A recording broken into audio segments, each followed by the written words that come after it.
Evening, lads. Evening. Jeez. Your boy is inside. And I don't know, my mic could possibly be louder. I had to change some settings because it messed up somehow. So I haven't properly got my microphone settings dialed back in 100%, but hopefully it's somewhat decent. You might be able to hear my wheel now when I'm driving, which hopefully not. Again, I haven't got my camera on because honestly the light that I actually have is just way too bright, bro. It's literally like it's so bright, it's crazy. I'd rather not race with it like beaming down into my eyes, man. But as I think the rest of the field as well, I don't think too many people have done that much practice for this race, man. I think everyone's been grinding the DLC tracks. That's what I've been doing. I haven't seen many people doing any Imola practice, so yeah. This race is what it is. Doozy, what is going on, bro? How you doing, man? So far, I did a lap. I can't say I'm happy with the setup. It feels like if I could get the car to feel exactly how I want it to, it feels like there's so much more time in it, but I can't. So it's a bit weird. Like it's not exactly how I want it. It's not braking for corners, basically. That's pretty much my issue. It's just not slowing down for corners how I would like it to. Otherwise, if it did, there's so much more time in it. What are my sectors like? Last sector, I'm struggling badly, bro. 21.8, 32.6, 47.3. See, this is where I feel like I'm struggling a lot. 47, yeah, 47.3 in last sector. It's not great, man. Not great. I think my middle sector is not too far off a lot of the other guys, but I don't know. I just can't seem to get the car slowed down, man.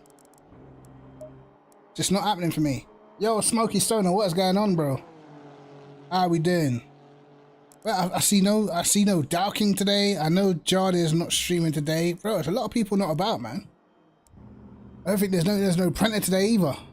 There's a lot of people not about. This kind of tends to be the case when you get towards the end of AOR seasons, but I'm pretty sure everyone has their reasons. It's just one of those races, man. I feel like Imola is probably one of the better tracks that was on the calendar this season. I feel like a lot of the other tracks were just like, yikes. Or fest. Imola's pretty decent, but again, it's one of them tracks where you gotta be careful, you gotta be mindful, because any bit of damage and it's pretty much over, man. Like in previous seasons, I would drive around with loads of damage and all that. Now I'm not doing it anymore. Have I sorted the setup out? Not really. Not really. It's kind of like just a bit thrown together. Basically, I pretty much just uploaded my Catalunya setup, made a couple of tweaks, and that's about it. I can't get the braking done, which is the problem. But the times that were done before, well, my time and most of these times around here were done when the track was on green. So I'm not sure. I'm not sure what it's going to be like on fast. Hopefully a bit more grippy. There's like no grip whatsoever. No regret taking the AMG. Yes and no. It's always nice to try something else, but at the same time, I feel like with the AMG you have to spend a lot of time on setup, man. It's just not one of those cars you can just jump in for a bit of fun. You literally have to grind the setups out. The best setup I had this season was the Catalunya one by far. So, but some of it was me being lazy because, you know, especially for me, if I'm doing a track that I just don't like, I just don't want to grind it. You know what I mean? Like Laguna Seca, bro, you cannot force me to grind that track. Force me. Big thanks for showing our race at Indianapolis. Which race was that, JR? It wasn't the one where you killed me, was it? It wasn't the one where I was X'd out at the first corner in the coffin, getting buried 6 foot underground, was it? Couldn't have been that one, JR. I tell you what though, one piece of insight I will give you guys on the DLC at the moment. From my experience so far, I would say get out of front engine cars, bro. That's what I would say. I feel like, give it all you can. from what I tested, the front engine cars don't seem to have the pace of the Audi or the Porsche. It's definitely a noticeable difference. I jumped in the Audi around Kota straight into the 204s, you know what I mean? It's definitely quicker for me personally. Anyway, did I make the changes that I needed to make? I can't remember. Alright, let's just get stuck in, mate. Oh, rain in 10 minutes, so we gotta get a lap. We got to get a lap early. Oh, that's one thing I didn't practice for. Rain. Really? Caracas, we're doing this in quali? Okay, I can do it too. Not an issue, bro. I'm normally the one doing that to JR, not the other way around. Yellow flag in sector 2.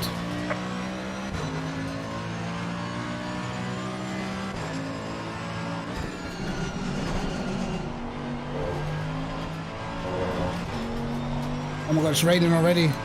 No.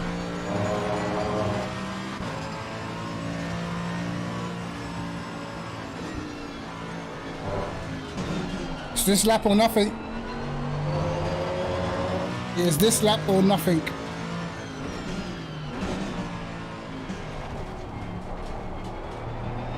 Hopefully everyone who went out straight away, they will have to slow down at the last corner, cool down their tires.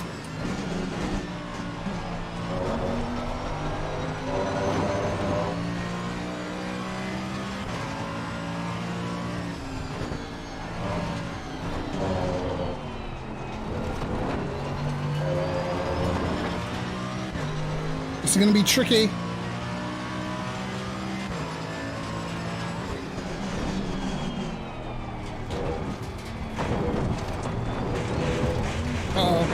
Already it's difficult. Already.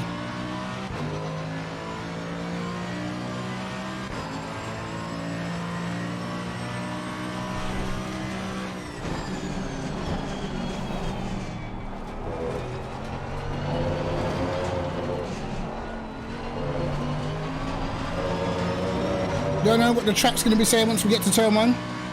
Tire pressures are already too low. Sad. But we got to do what we can do, man.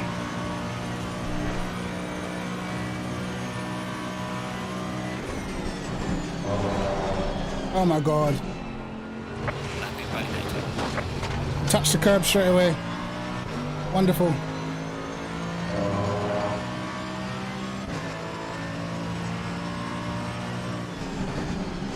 Oh, it's actually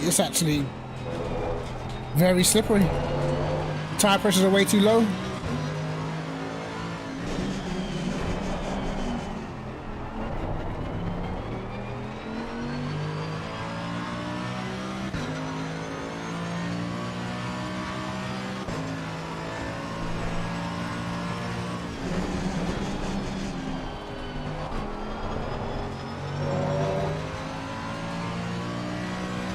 Well, I didn't see this coming. Shut your ass up, boy. I'm telling you now, I'm gonna say it again. I don't even have to look and I know that's detox. Yellow flag in sector 1. Oh, wow, okay. Extremely difficult to get the car slowed down in a minute.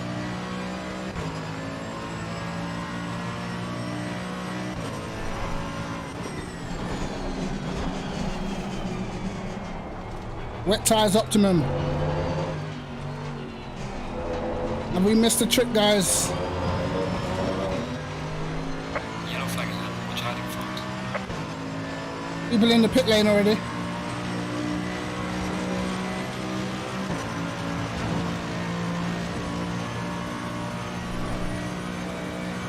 Yellow flag in hand. Be careful.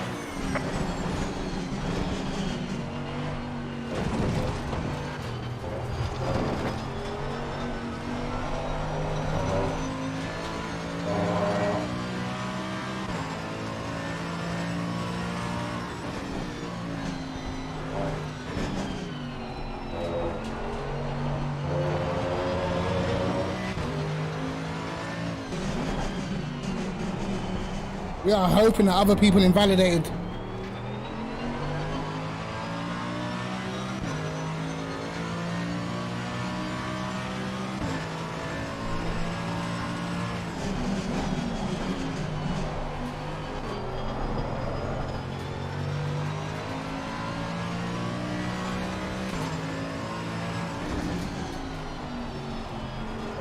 Oh, that invalidation was close. Yellow flag in sector 1. Yellow flag. Be careful there.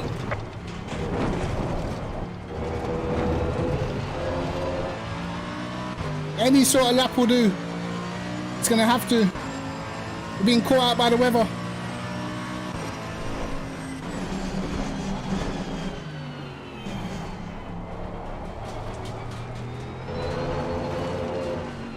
Tires completely blue.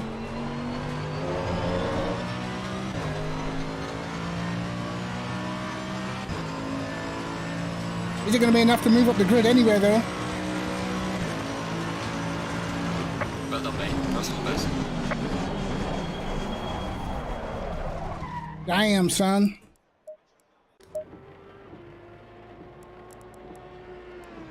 Wow.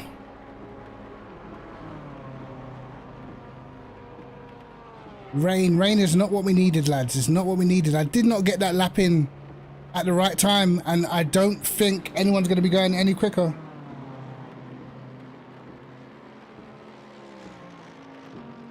That was unfortunate. Caught out by the weather. I went off on that first lap, man.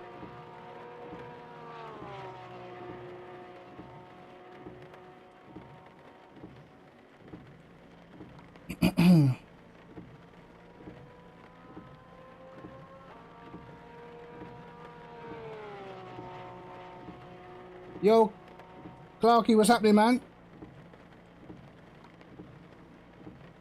I had to go off on that first lap, didn't I? Had to go off on the first lap. Now there's definitely going to be no improvements. I'm not too sure what the tire pressures will be for the rain. For the wet, I've done no wet running whatsoever. I'll get that one in very early.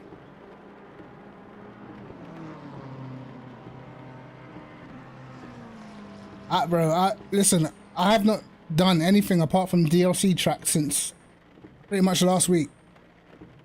I have no idea how the practice races went, nothing.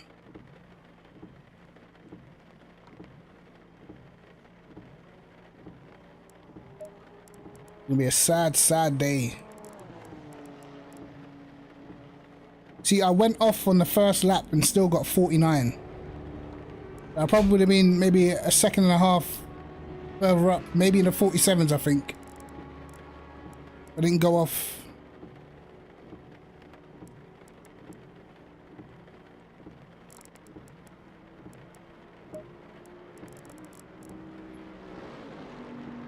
Are people still going quicker?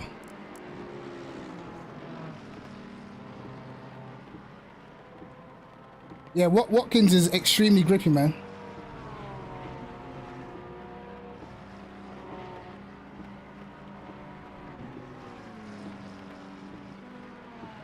Yeah, Fox must have got his timing spot on, mate. If he was one of the first out, because it started raining. As soon as I left the pits, it started raining, you know?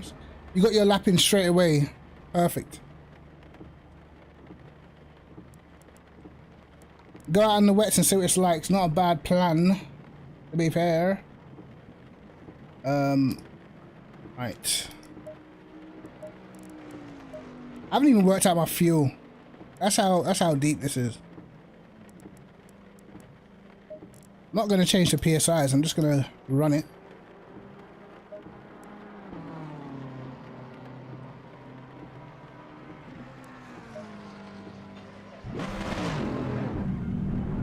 Well, actually, people have still been going quicker, haven't they?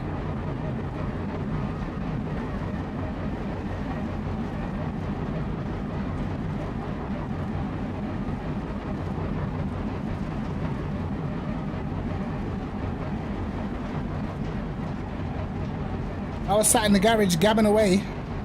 People been improving their times.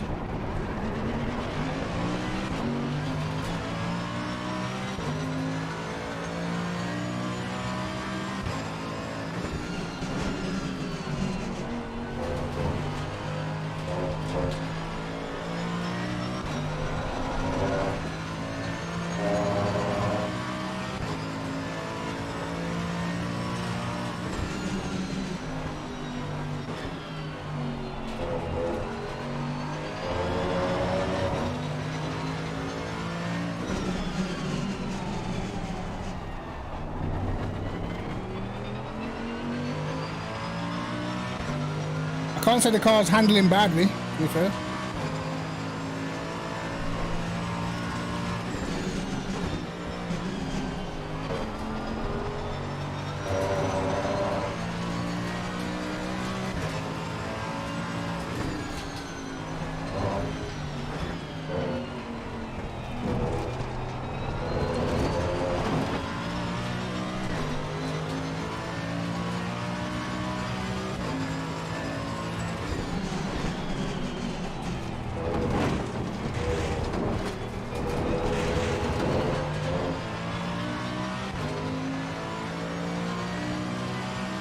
I don't think the tire pressures are too bad either.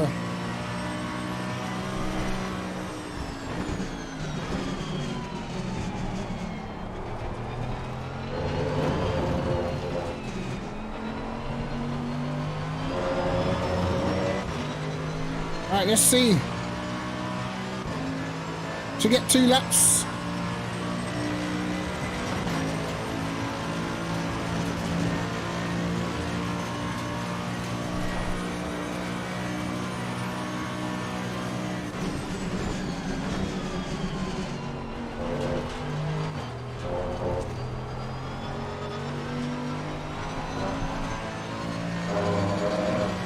A little bit quicker. Oh God.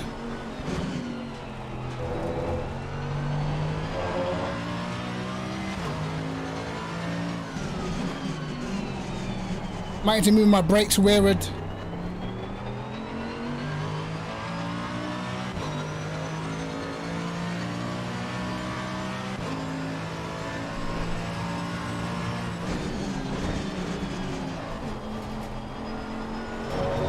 Oh my God.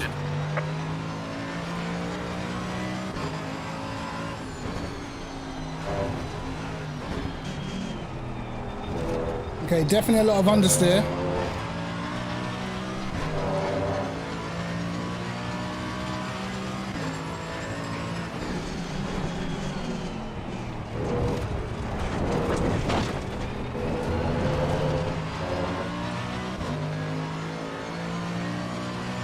God damn it, I should have went straight back out.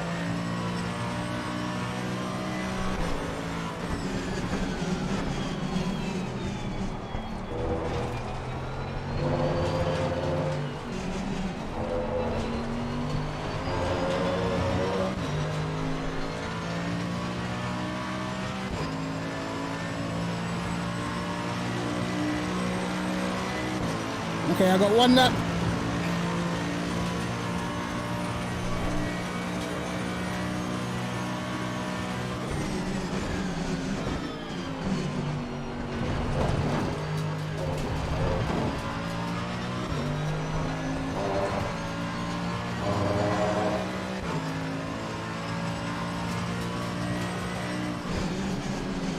I did it again.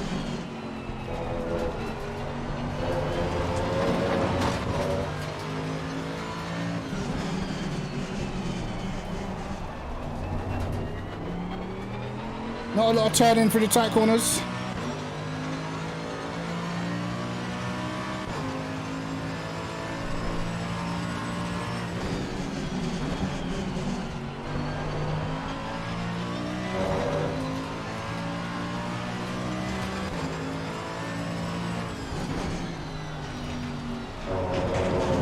No, get off the curb.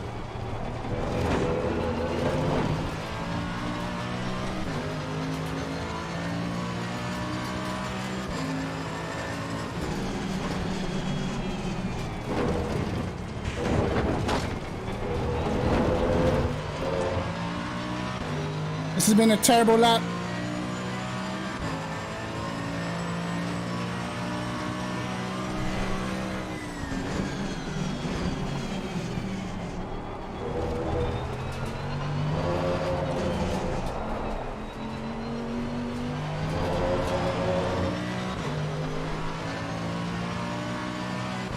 We messed that lap up, man.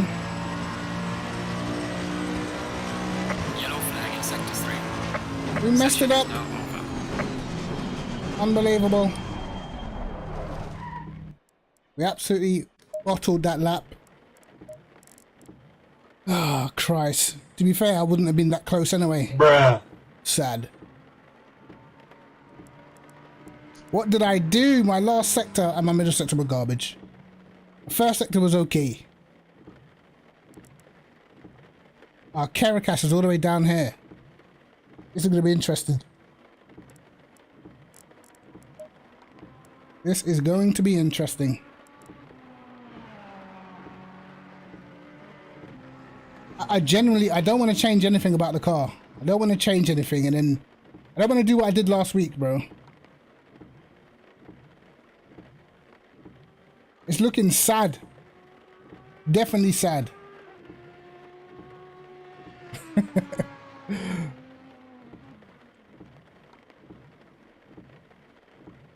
Let's see. It can't be that bad. I could just do a proper lap. Plus, the field is jumbled up, so we're going to see a lot of aggressive moves, man. In practice, I was around about 14th in dry pace. Let's see what happens.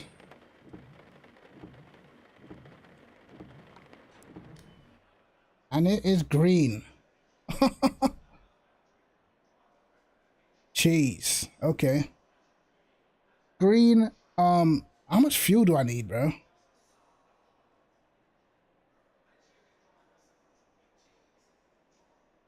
Right, let's run the setup. And dry tires back on. I must say, maybe I'm gonna go with like a 107. Honestly, couldn't tell you, mate. Couldn't tell you how much fuel I really need. I'm going to just hope for the best with the fuel. We've got our race strategy done.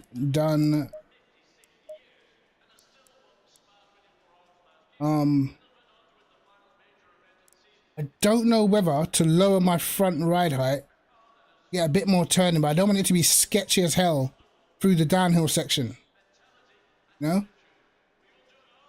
But I feel like it's going to give me so much more time. What do I do? What do I do? Do I change that? I made the ride height adjustment. I did it. I'm sorry. If it doesn't work, sheesh. If it don't work, then it is what it is. Should I put my ABS up to 4? I think so. Green track, why not?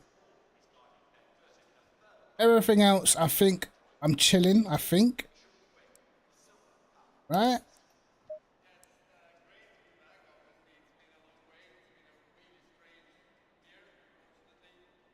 Now watch this, lads. It's not gonna stay this bad unless somebody bins me. But we got a little bit unlucky with the timing of the rain and quali. But I feel like it's Imola. There's gonna be a kerfuffle somewhere along the line. It's a mixed up grid. You got fast, very fast drivers like Whitehead, well out of position because he was well fastest in practice. So it's gonna be a battle. I don't know who's got pace, who hasn't got pace. But in the dry, I was actually ahead of the other Mercedes drivers. You can see there's one in 9th place. So who knows what will happen? Who knows when the right time to pit is, man? You're gonna have to work the strategy. I think Connor Wright, Trevor Wenham, Foch are going to be looking good. They're going to have to, you know, be on their heels because Whitehead's definitely going to be trying to come through, but he's got to get through a lot of fast drivers, man. So I would probably say the race is probably going to be between Foch, Wright, and Wenham. Maybe Ogorodnikov as well. And Barry is also up there, so there's going to be a lot to there's going to be a lot to unpack in this race. 30 seconds. Make sure this is huge. Actually, low key, I might just seconds. back my camber down a little on the rear. I know what the AMG's like. Even in half an hour, even in a half an hour stint, you can kill tires in this car. Sheesh. All right. Well, we can see absolutely nothing. Stay single file.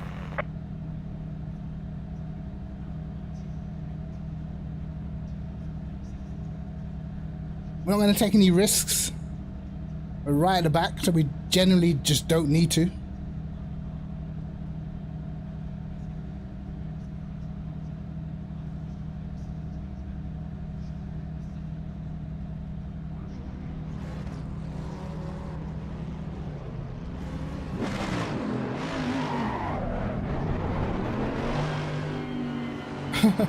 Look at Yonkers all the way down here. Must be very sad.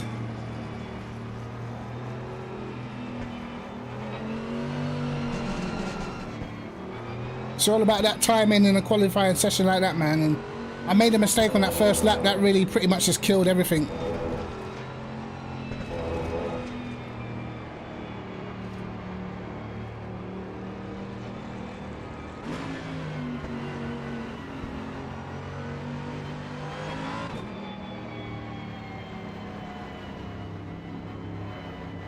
Alright.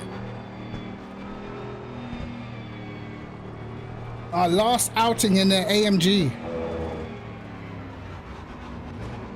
After this race, I definitely want to talk about the DLC tracks, and I actually want to talk a bit of F1 as well, because I don't know, being a Ferrari fan, I was actually pretty disappointed with Ferrari in that race, to be honest.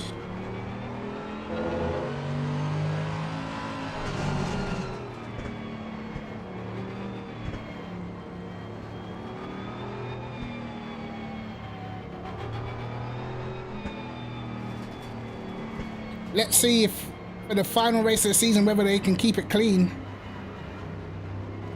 Chances are they can, because there's not as many people on the grid.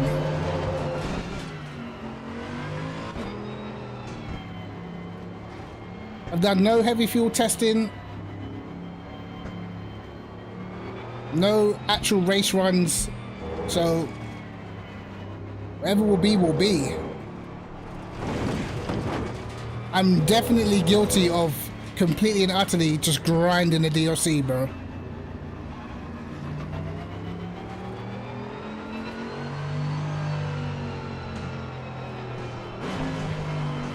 Stay double file. I make sure I miss the curbs while my tires are cold.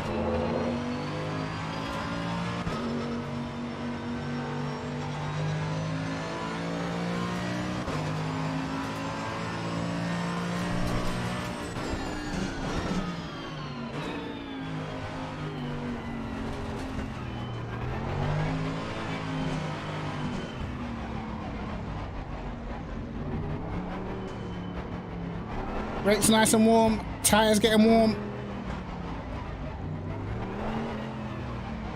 Very narrow into turn one. I'm not going to send it actually. I'm going to actually sit back, hopefully pick up some pieces.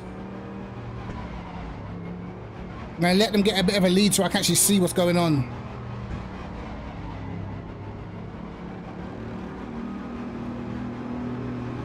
I don't want to have any more blind crashes. Green light, give it all you can.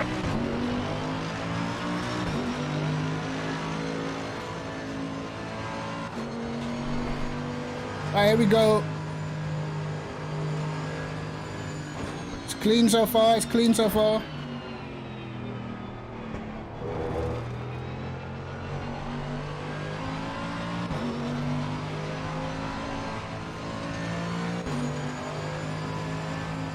It's getting tetchy.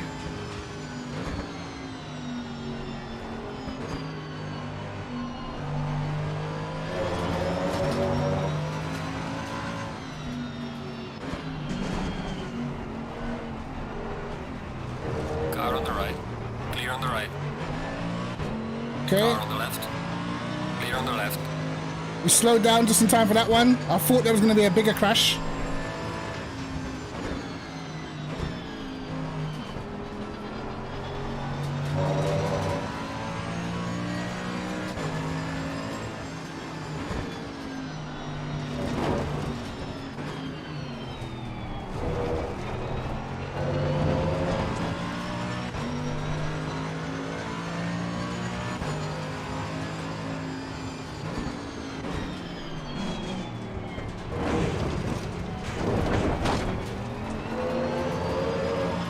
Alright.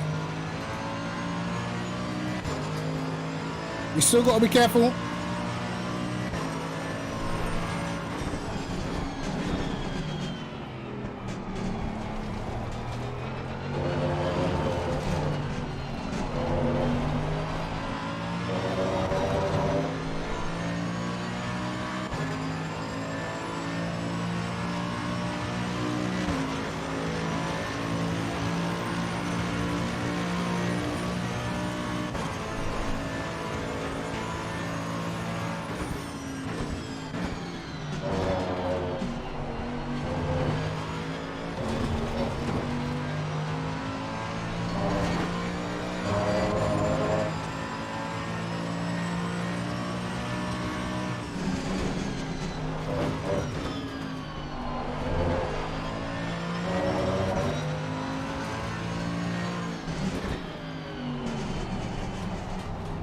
And then try to avoid the curbs for now.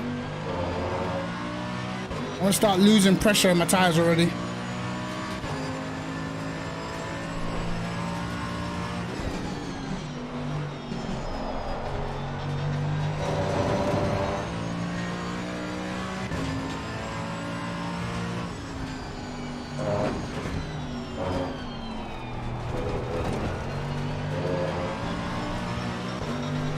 Car on the right.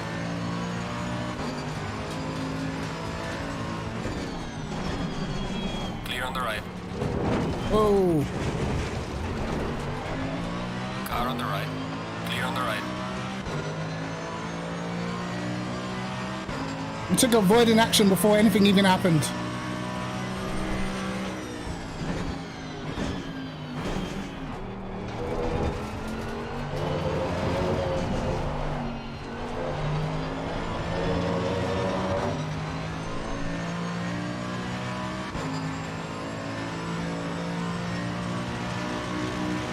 Right, 2 laps, 2 positions.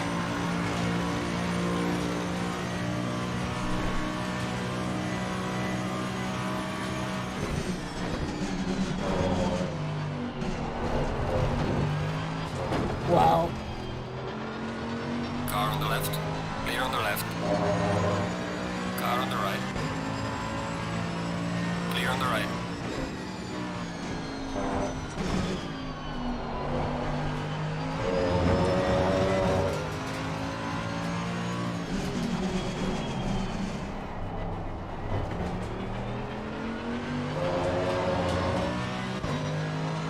Seemed to be a big crash.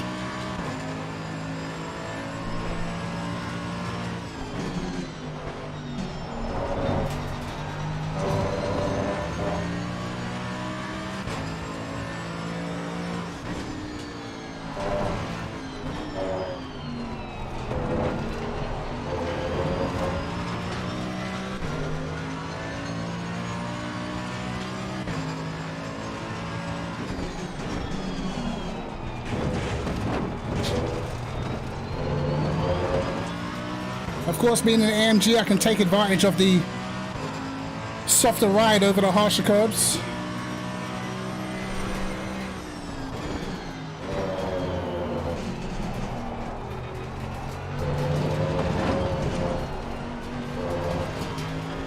No.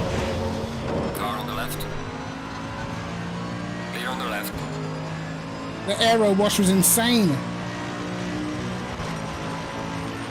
Went to turn in, just nothing happened.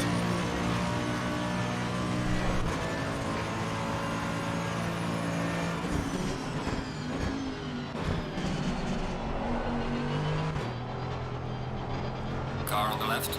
Clear on the left.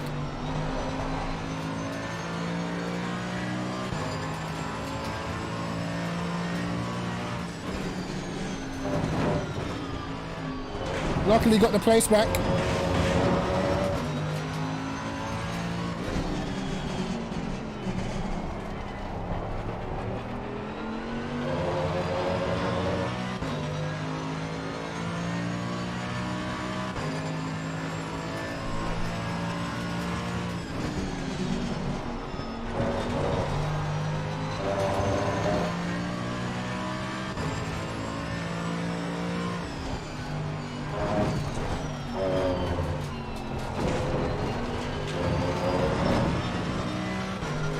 Yellow flag ahead. Watch out. Yellow flags up ahead. There's a slow car up ahead. Somebody's bend it. There's another position.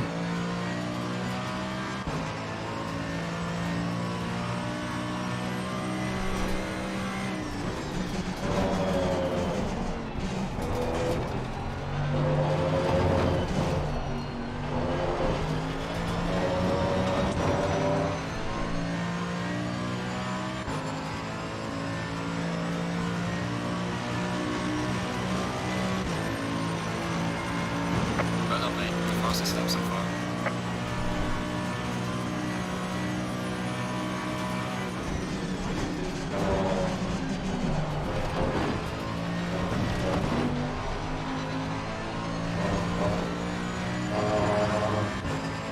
Much better. Whoa. That was definitely not better. Struggling in the slow corners.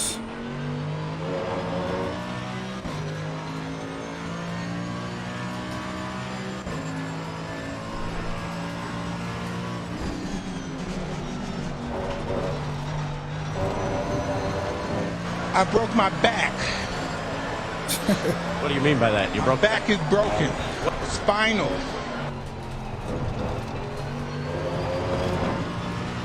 Someone's got a broken back. Hey, when I get to the pit stop, I'm gonna have to refresh my chat.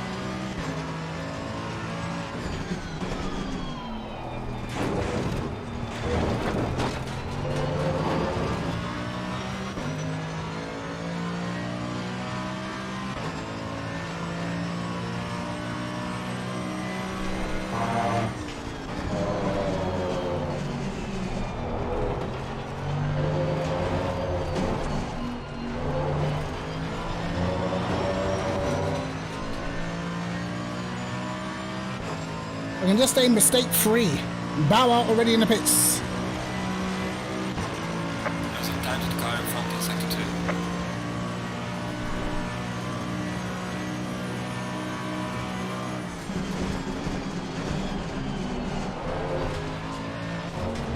I think I can match the guys ahead.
possibly, maybe, did I put in too much fuel? Well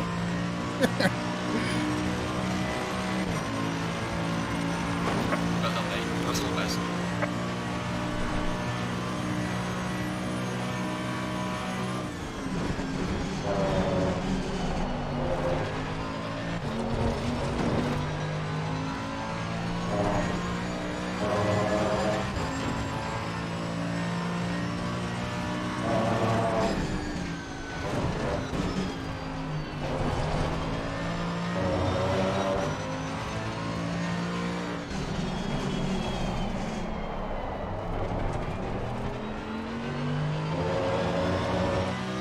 Definitely reeling in the guys in front of us.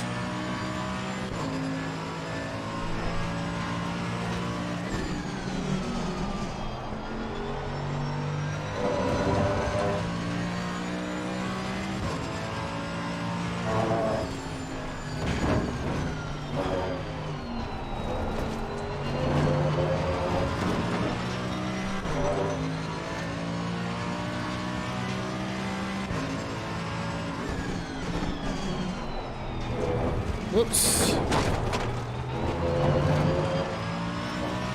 For some reason in the AMG, struggling with the chicane, man.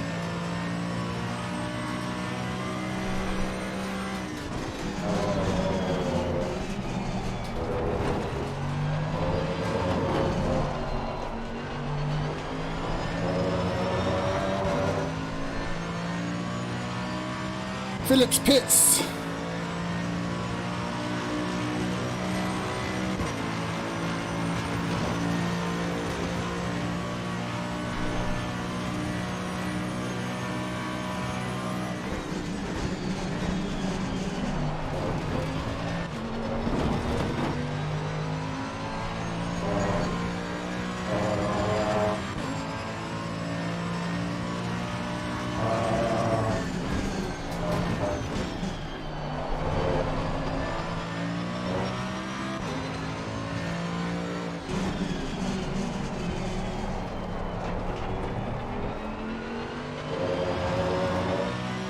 Yeah, I definitely could have made the car better in the slow corners for sure.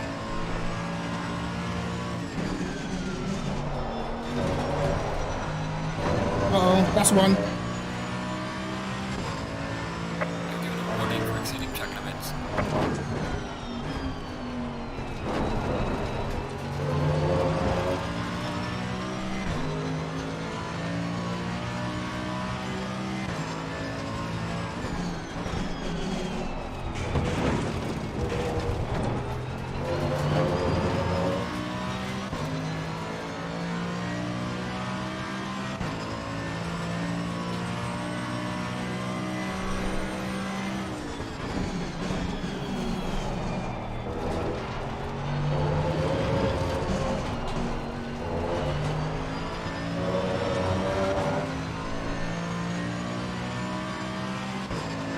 Right, for the pit stops, I feel like we need to go down. Gaining on the car ahead in sector 1.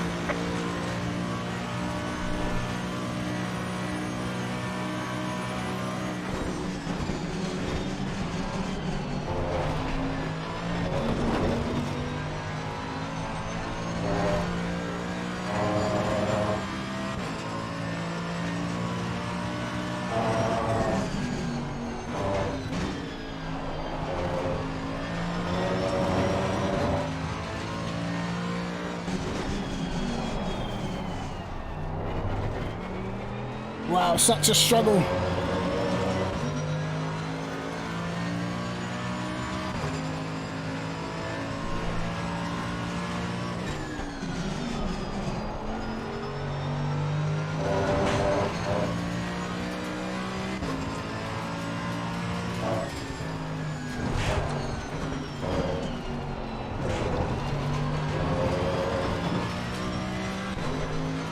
I think as the track temp goes up,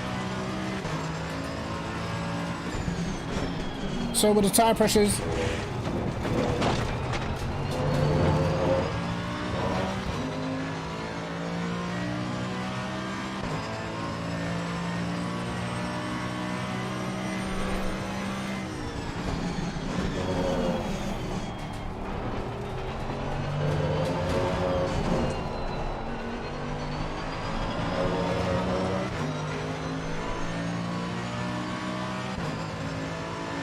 got super close to the back of him then.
I just can't get the exits, man.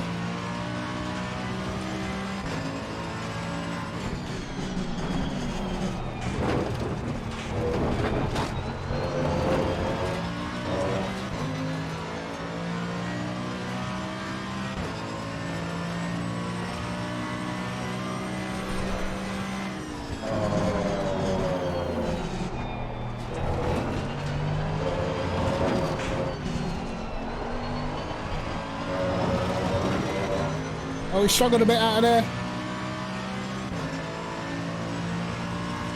Come on, Slipstream, come on!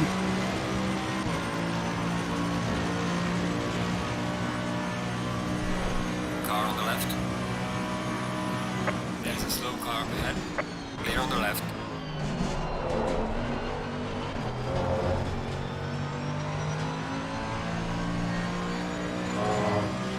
Car on the right. Oh my god, no Clear on the way. right.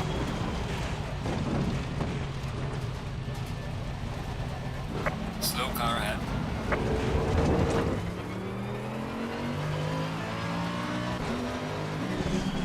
Brilliant. Brilliant.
She got a much better run out of the corner than me. Car on the right. Clear on the right. Car on the right. Clear on the right.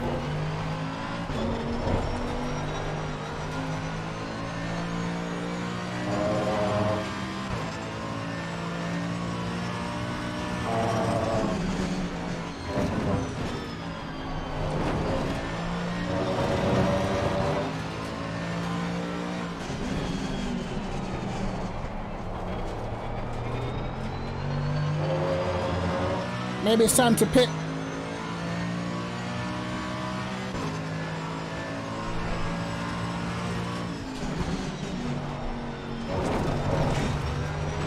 Uh-oh.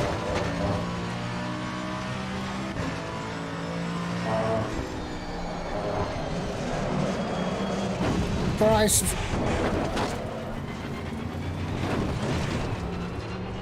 You saved it. Fucking hell.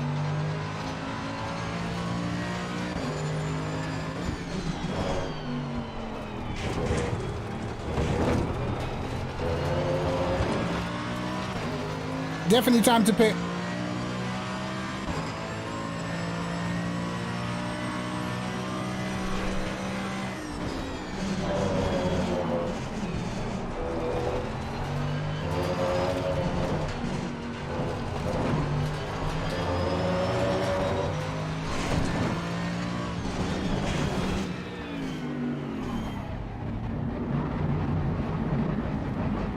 Oh, Christ.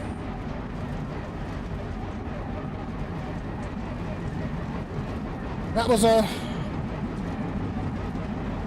Started off decent and then just went to shite, really. Pick me up then. Right, now I'm gonna sort my chat out because I couldn't see my chat. So.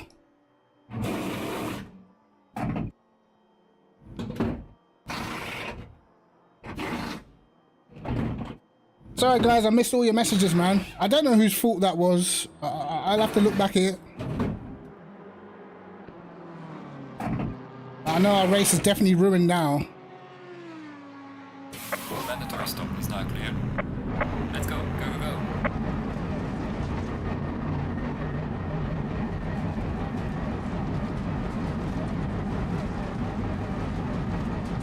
Oh, I jumped somebody somehow. Somehow jumped somebody. Right.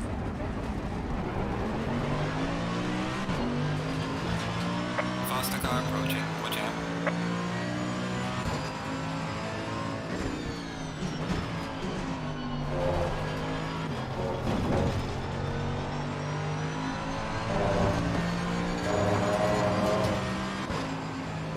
Oh no, Greco, it's full position. Clear on the Uh-oh. left. Car on the left. It was full position. Oh my god. I thought he was a lap ahead.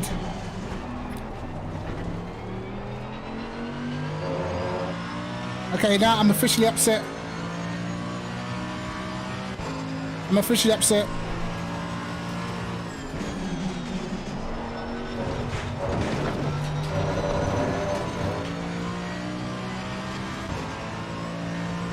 Bruh.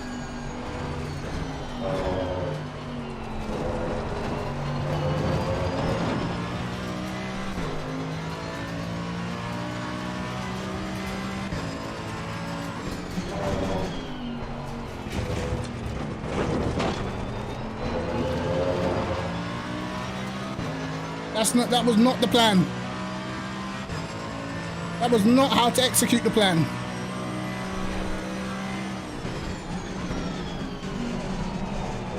Faster car behind you.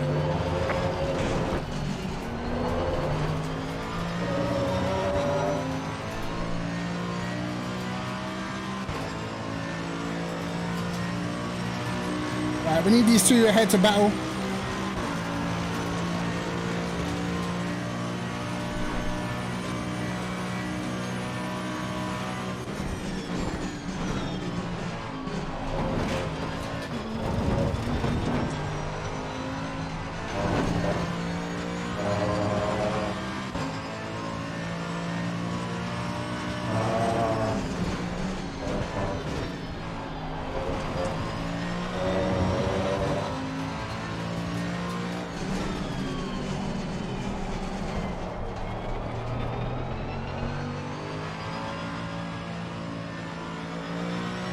Car on the right. Clear on the right.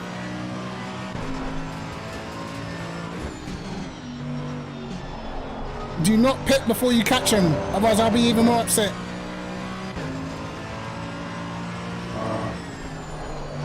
Oh god. Oh my god. Oh my days. Faster car coming up behind. Watch out.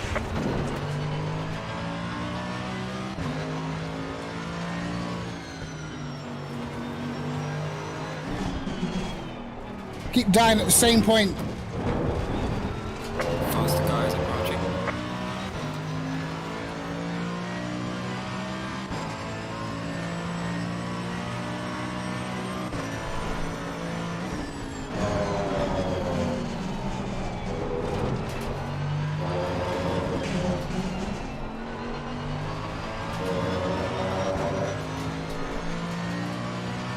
Now why are these guys not pitting?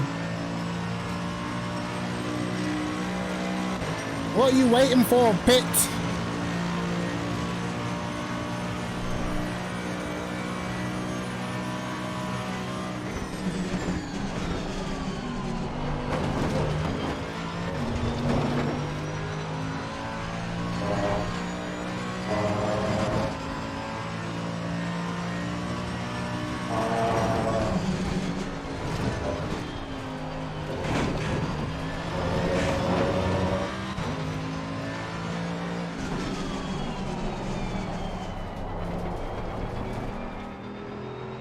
Oh, Christ.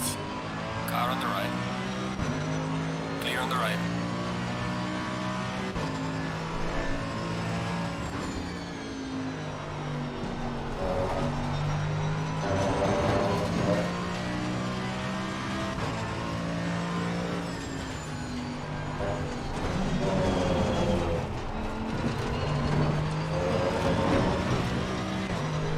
Ah, trust this to happen to me.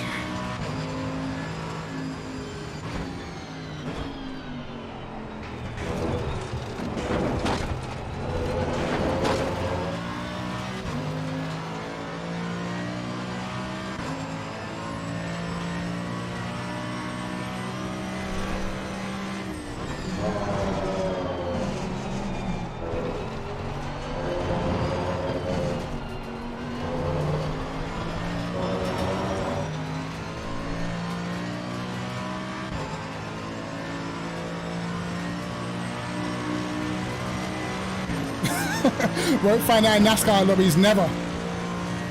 Alright, they've all pitted now. What a waste of time.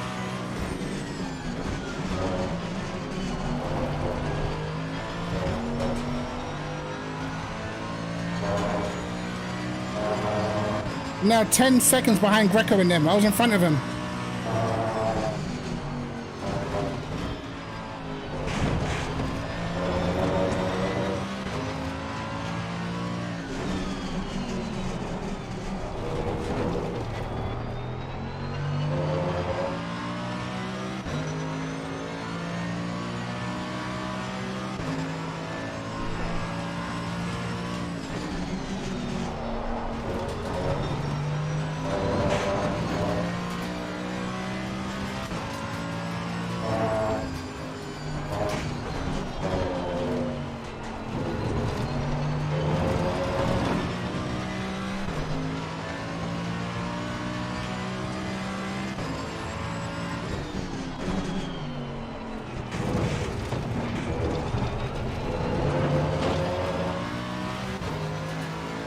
I only let him through because it's like the worst thing when you're in a battle at the front and someone's in the way. I was getting bloody blue flags and we was in fucking fighting for position.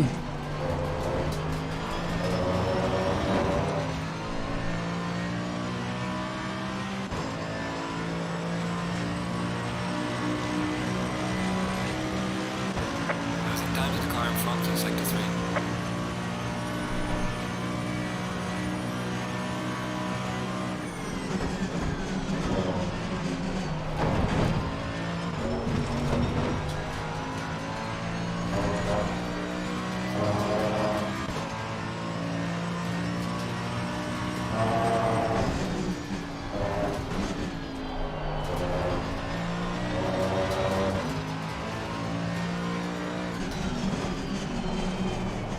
We are halfway through. Keep it up.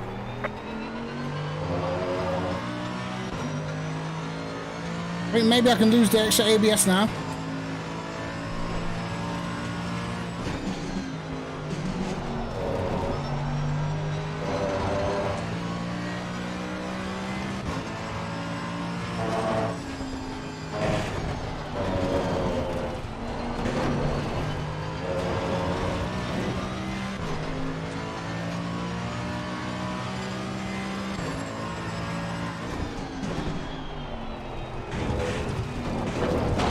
Finally, I nailed the chicane.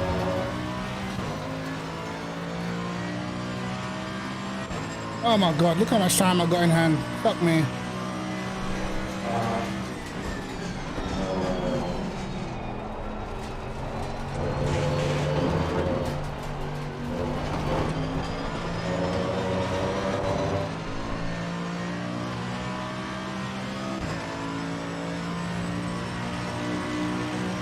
They're also going pretty quickly up front, to be fair. But not making the fastest step so far.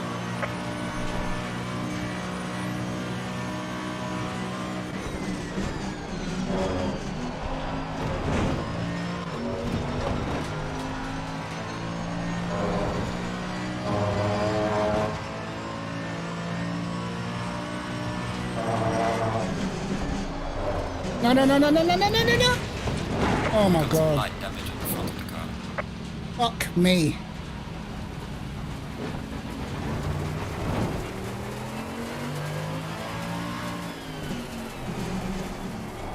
That was literally the reason why I put the front ride height up.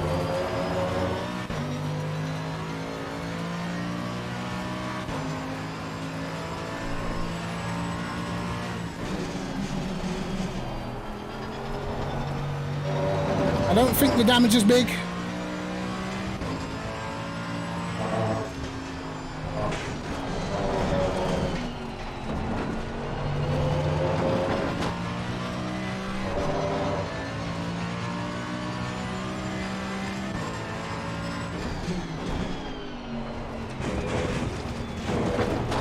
It was number 19, bro.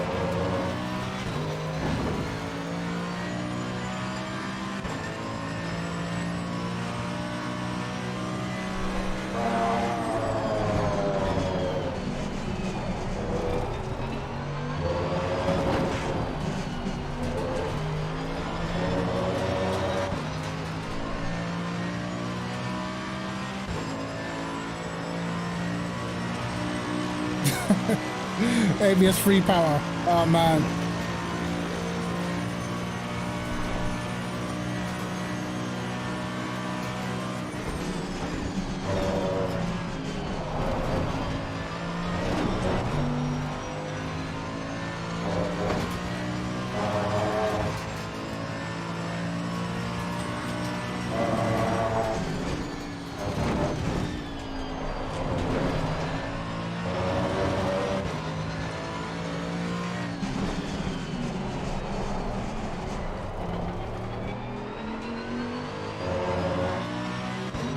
Definitely the braking and turning, struggling loads.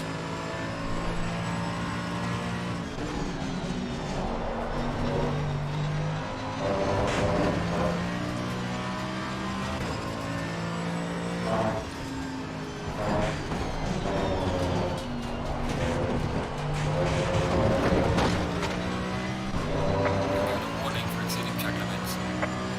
Bastardo!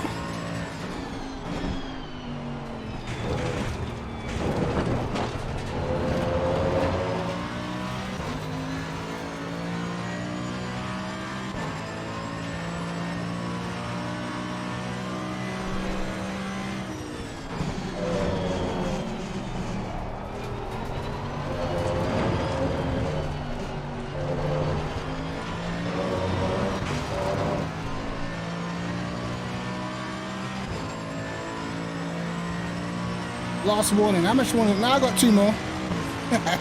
I got two more.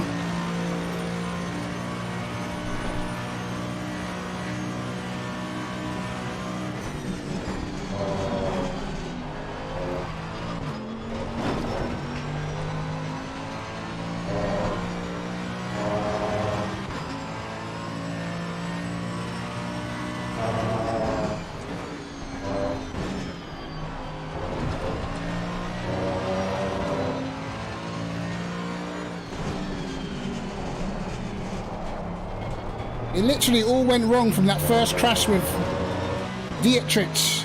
No Bentley. Definitely no Bentley next season, man. I think the Bentley's been killed, bro. I don't think it's anywhere near where it was. At least on the DLC tracks anyway.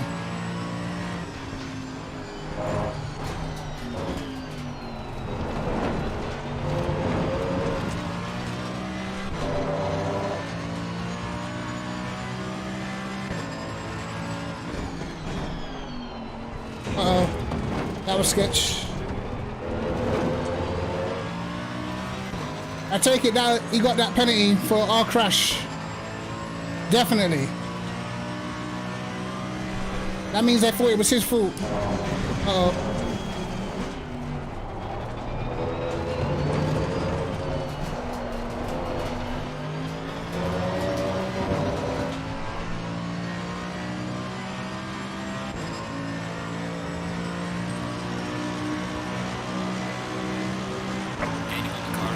It's a pity I made these mistakes, man. I would have been in that battle with the guys ahead.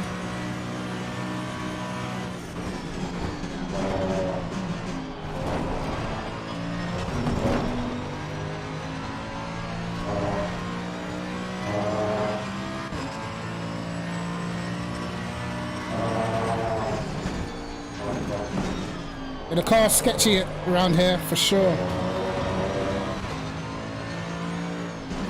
As the fuel drains out, it is getting very sketchy through that section. Dietrich must have made a mistake. If I can close the gap within 10 seconds, I can get him. Dietrich or Dietrich.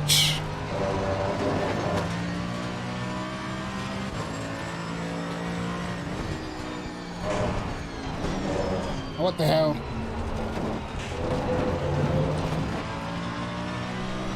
Guys, surely you can see it's becoming a handful.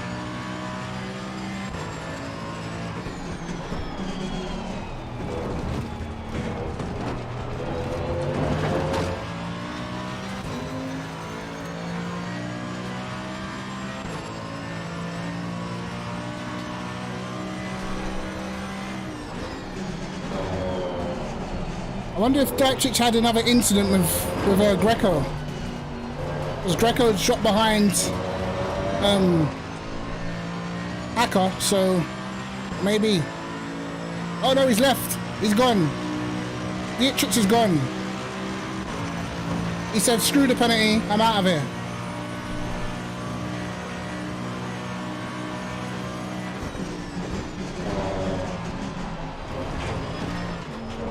I mean, if it, like, next season, I'm probably going to take the Audi.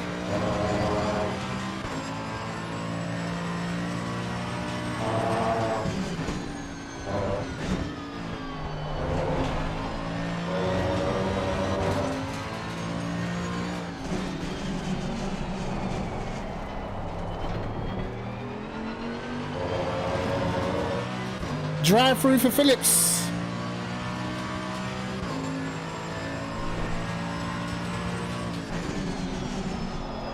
In total, with all the accidents I've had, I believe 25 seconds is exactly what I've lost because I was behind Phillips when he pitted. We've probably lost about 25 seconds.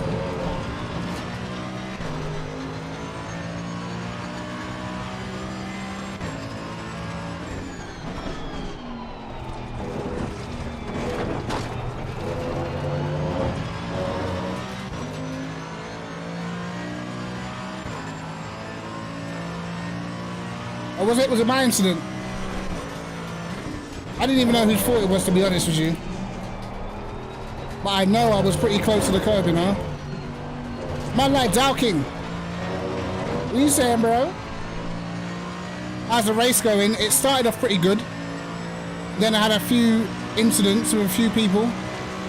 And by myself. And it went to shit, mate.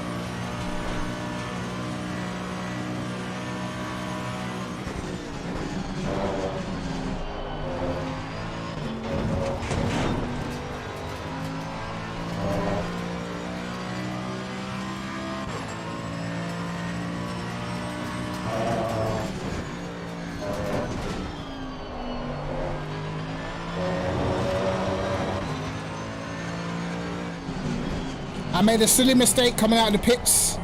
I was getting blue flags, so I let the cars go, but it was full position.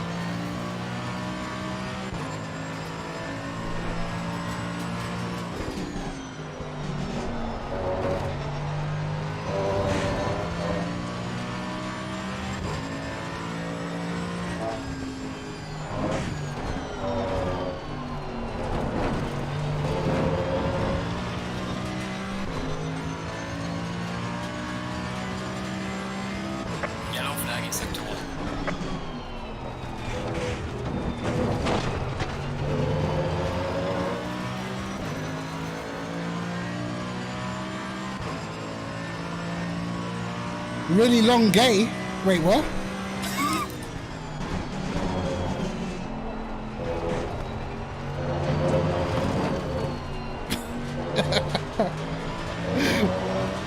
I know what you meant, Mike.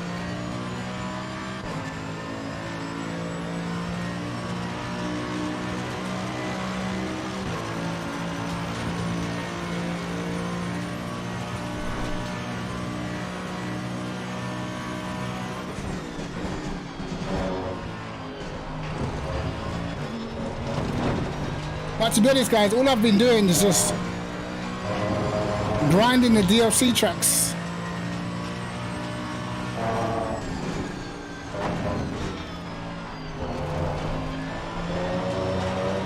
And in my honest opinion, apart from, I'd say, the Aston, the front engine cars, I think they're slacking around the DLC tracks, man.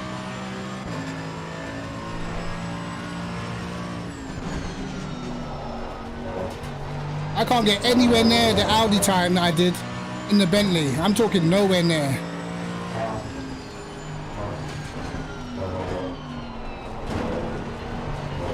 And it literally took me 13 laps to get in the 204 to the Audi. And I've been grinding the Bentley for a couple of days.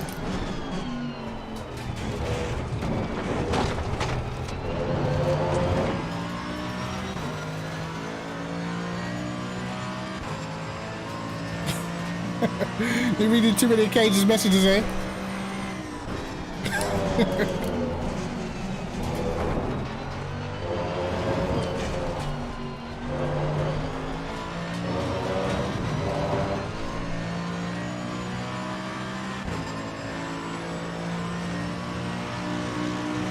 Yeah, man, I need my rear bumper back from Indianapolis that JR stole from me.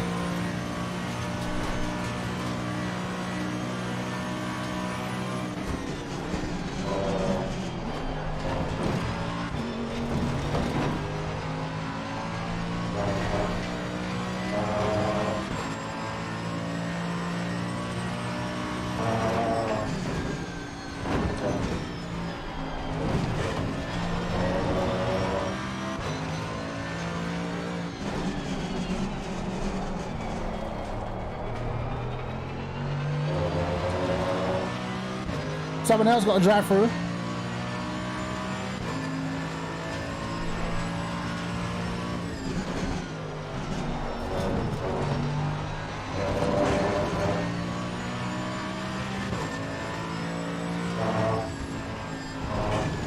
Uh-oh, come on, get off the curb. Come on, stop it, stop it.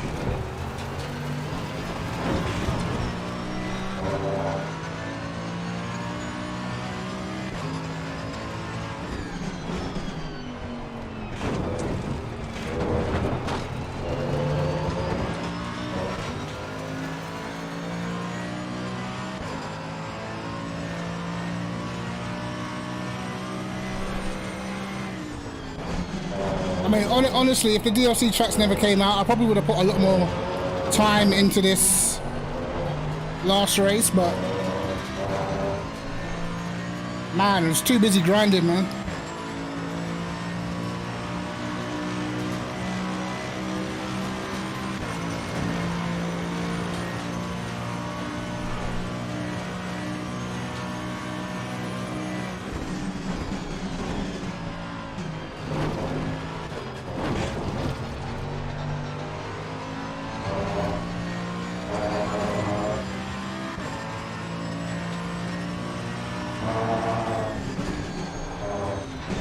Oh wow, the car's so sketchy there.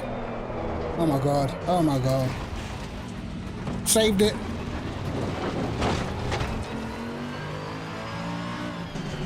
It's super sketchy now, the fuel's going down. Like super sketchy.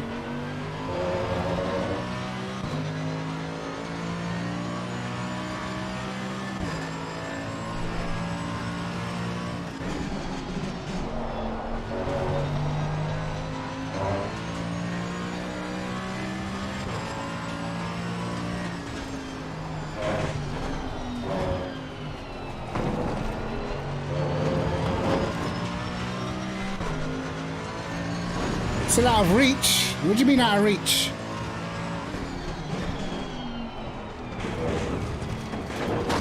Or like too expensive?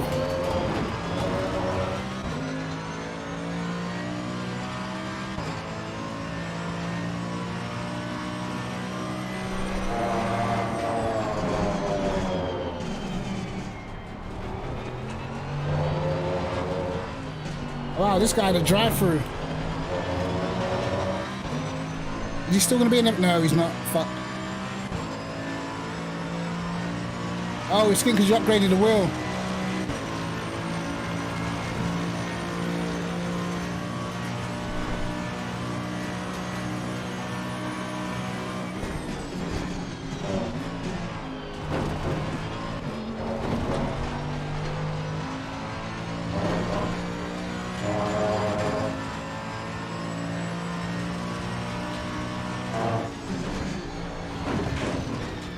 Car's making me nervous through here.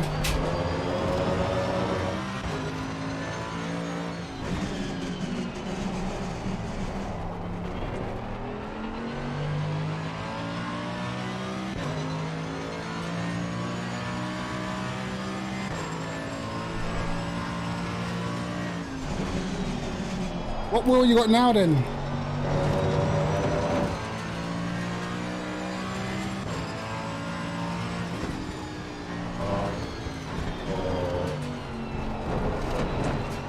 This car's not reacting nicely to being on no fuel, I'll tell you that much.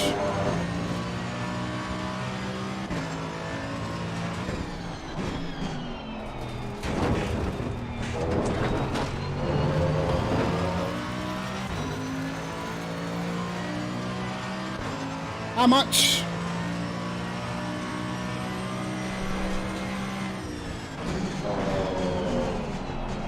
If you don't mind me asking.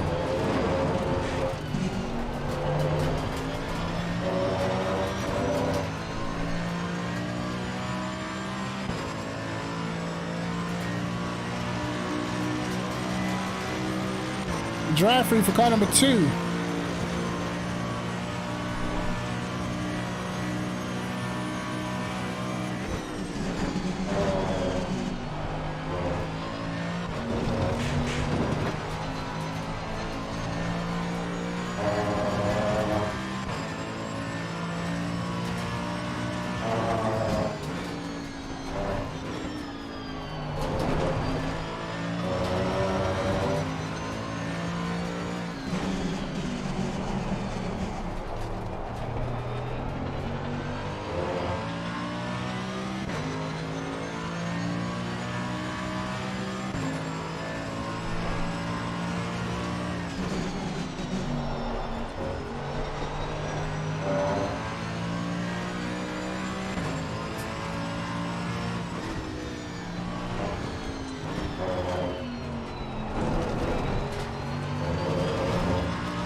Car's definitely struggling right now.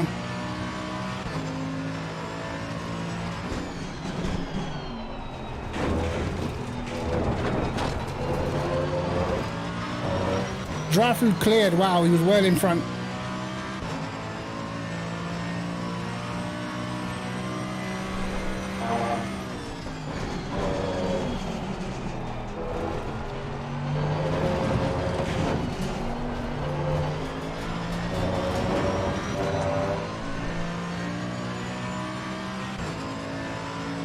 £500.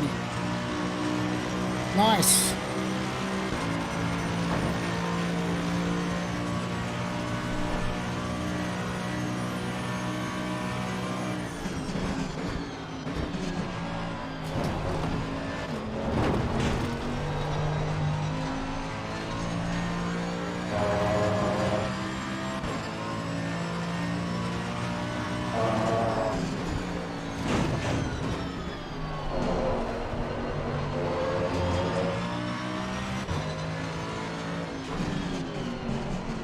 I don't know where all my traction's gone, but it's dying.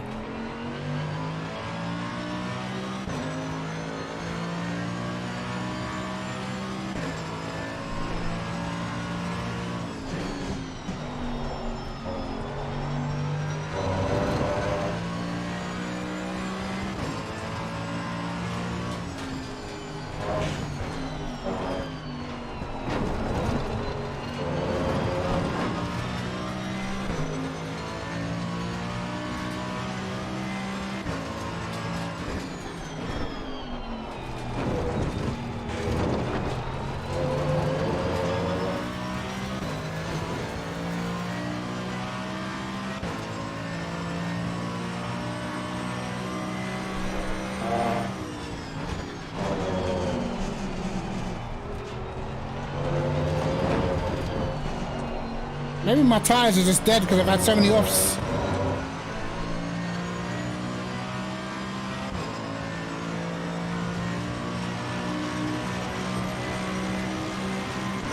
Uh-oh, Phillips has got past.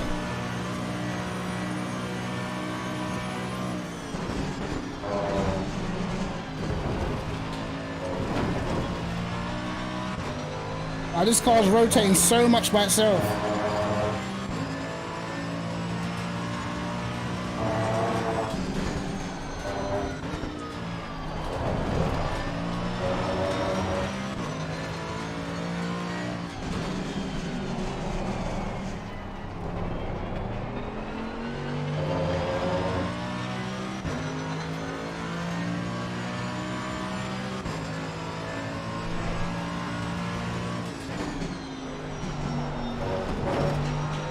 The handling really has gone down the toilet.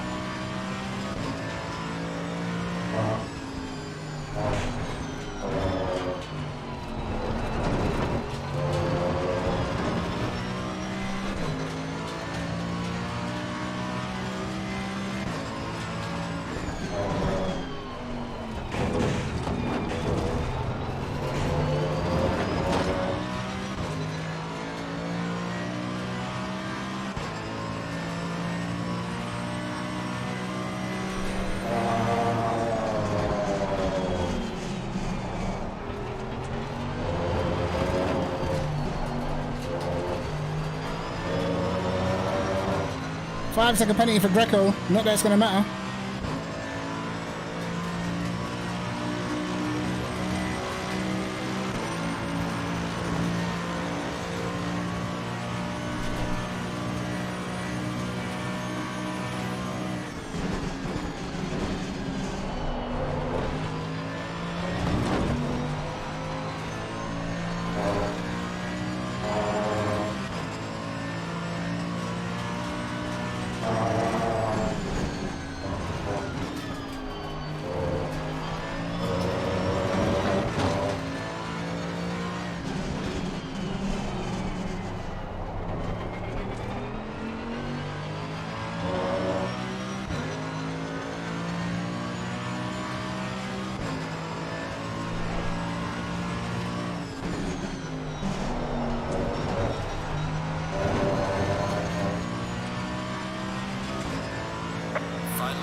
You what?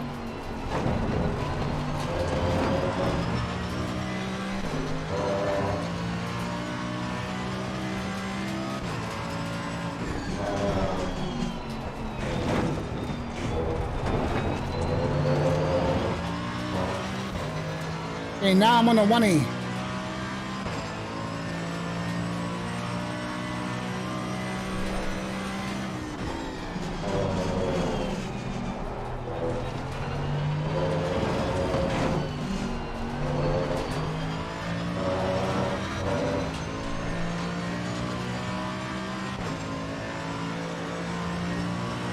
I'm gonna drive like I've got no warning.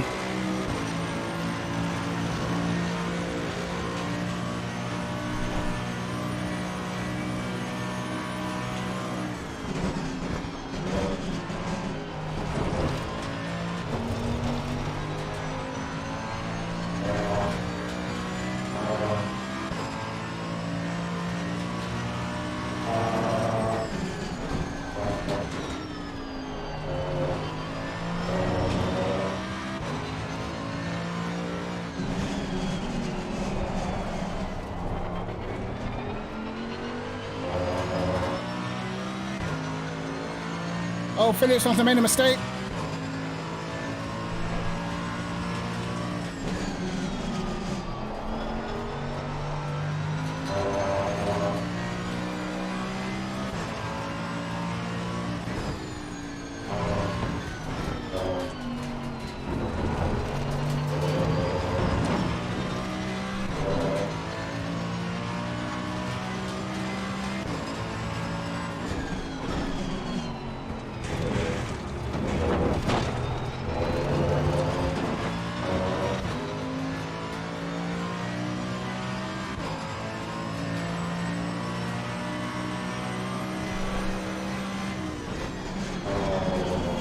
Hey man, if you want to really see what harsh track limits is, go to Circuit of the Americas, man. Wow. Super strict.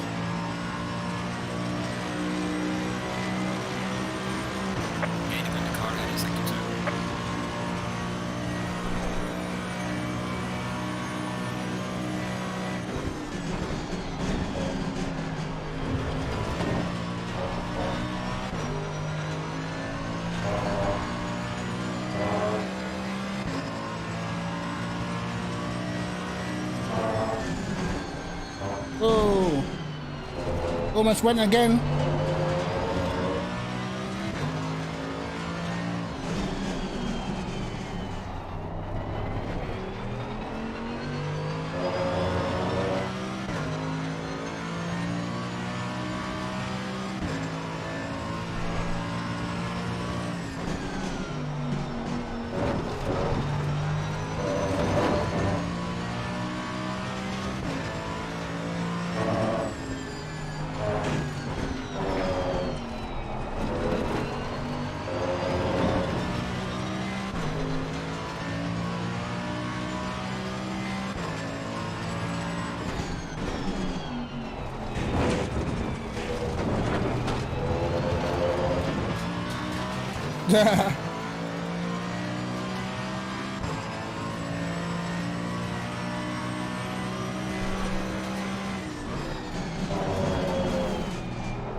Time to make sure we're getting the perfect exits.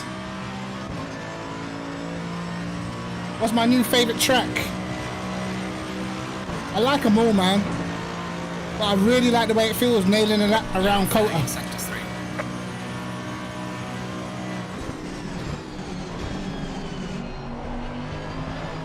Christ. Alright, man, the leader is on the final lap. Give me the final push.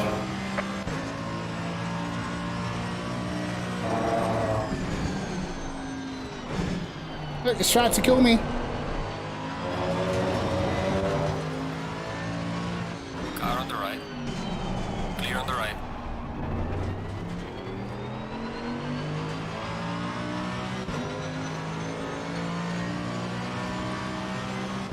Too much AMG power.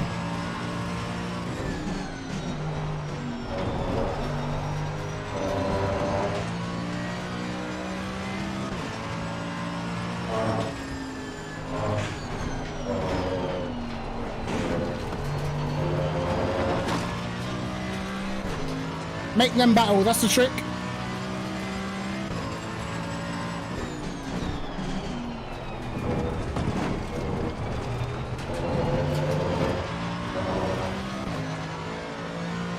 I know the Porsche isn't fast enough to get me on the straight, I don't think.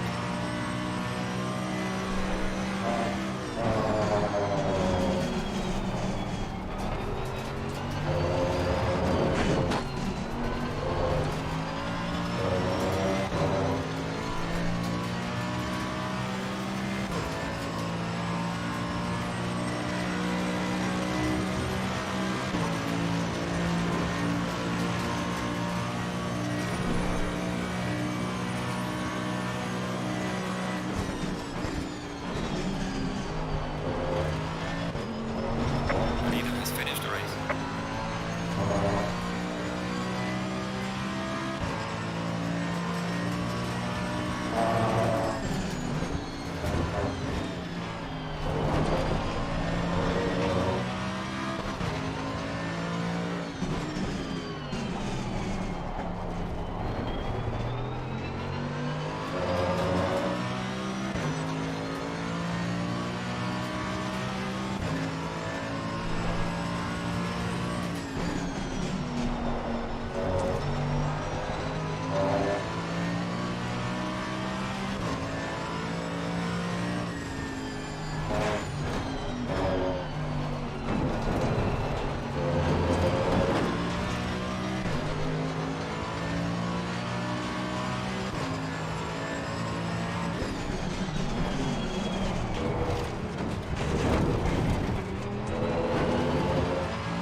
Jeez!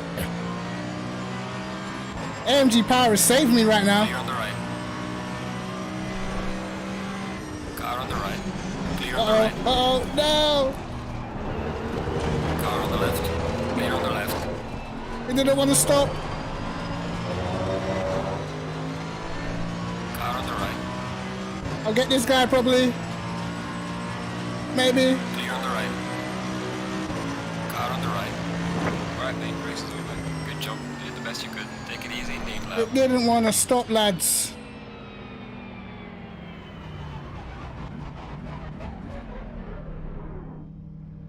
Damn. All that for nothing. Let's go to the replay quickly and save. Where were we? Where was the crash before I pit stop, right? Kota is actually pretty. It's so hard because of the track limits, man.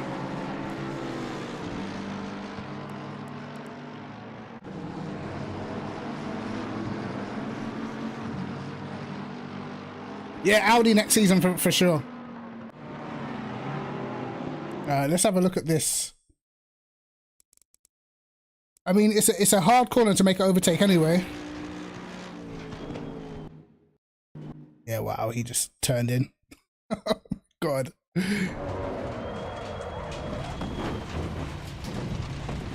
Yeah, he fully just turned in on me. Fair enough. There, dudes.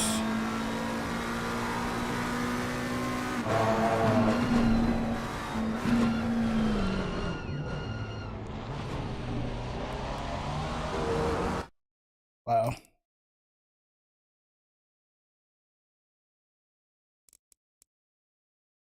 I thought at first it could possibly be a racing incident, but yeah, he turns in tight, man. I'm pretty much on the curb. There's not much more I can do.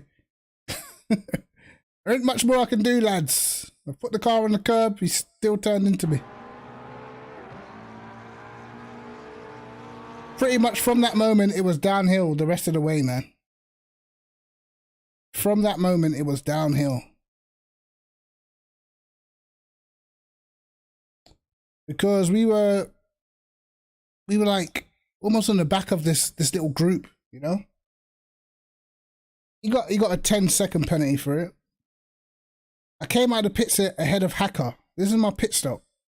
Hacker must have had damage, so I jumped him in the pits. And as I came out of the pits, I was getting blue flags. So I slowed and let them pass, but they were on the same fucking lap.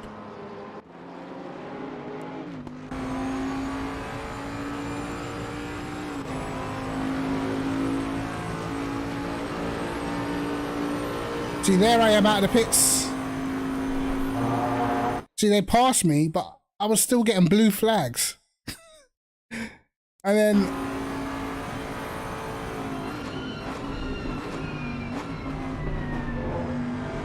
watch, I actually get out of the throttle.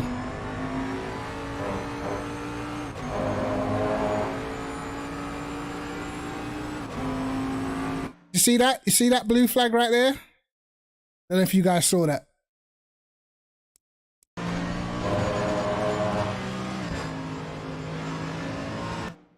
See that? Blue flag, bro. That's what I thought. There was something, because I didn't have my MFD set to the cars around me. I was trying to change it, but I saw the blue flags. I was like, oh, okay, must be someone in a Bentley that's a lap ahead. Nope. Position. Bullshit. And then when I saw it for position, I panicked, went off, lost both positions. Absolutely garbage.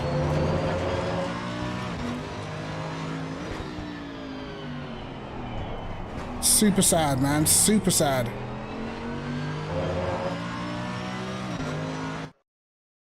The blue flag must have been for this car behind, but he wasn't directly behind me. So, Olier's it was. No, he's still quite... I mean, maybe the blue flag was for the cars behind me.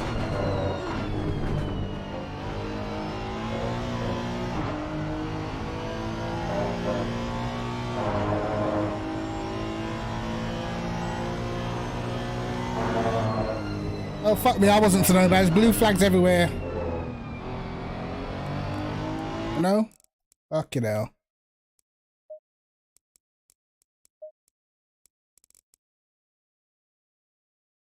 We're not even bothering to save that replay. That race was just garbage. I must be honest, now season's over. My thoughts on the AMG is this. AMG AMG is a specialist car, bro.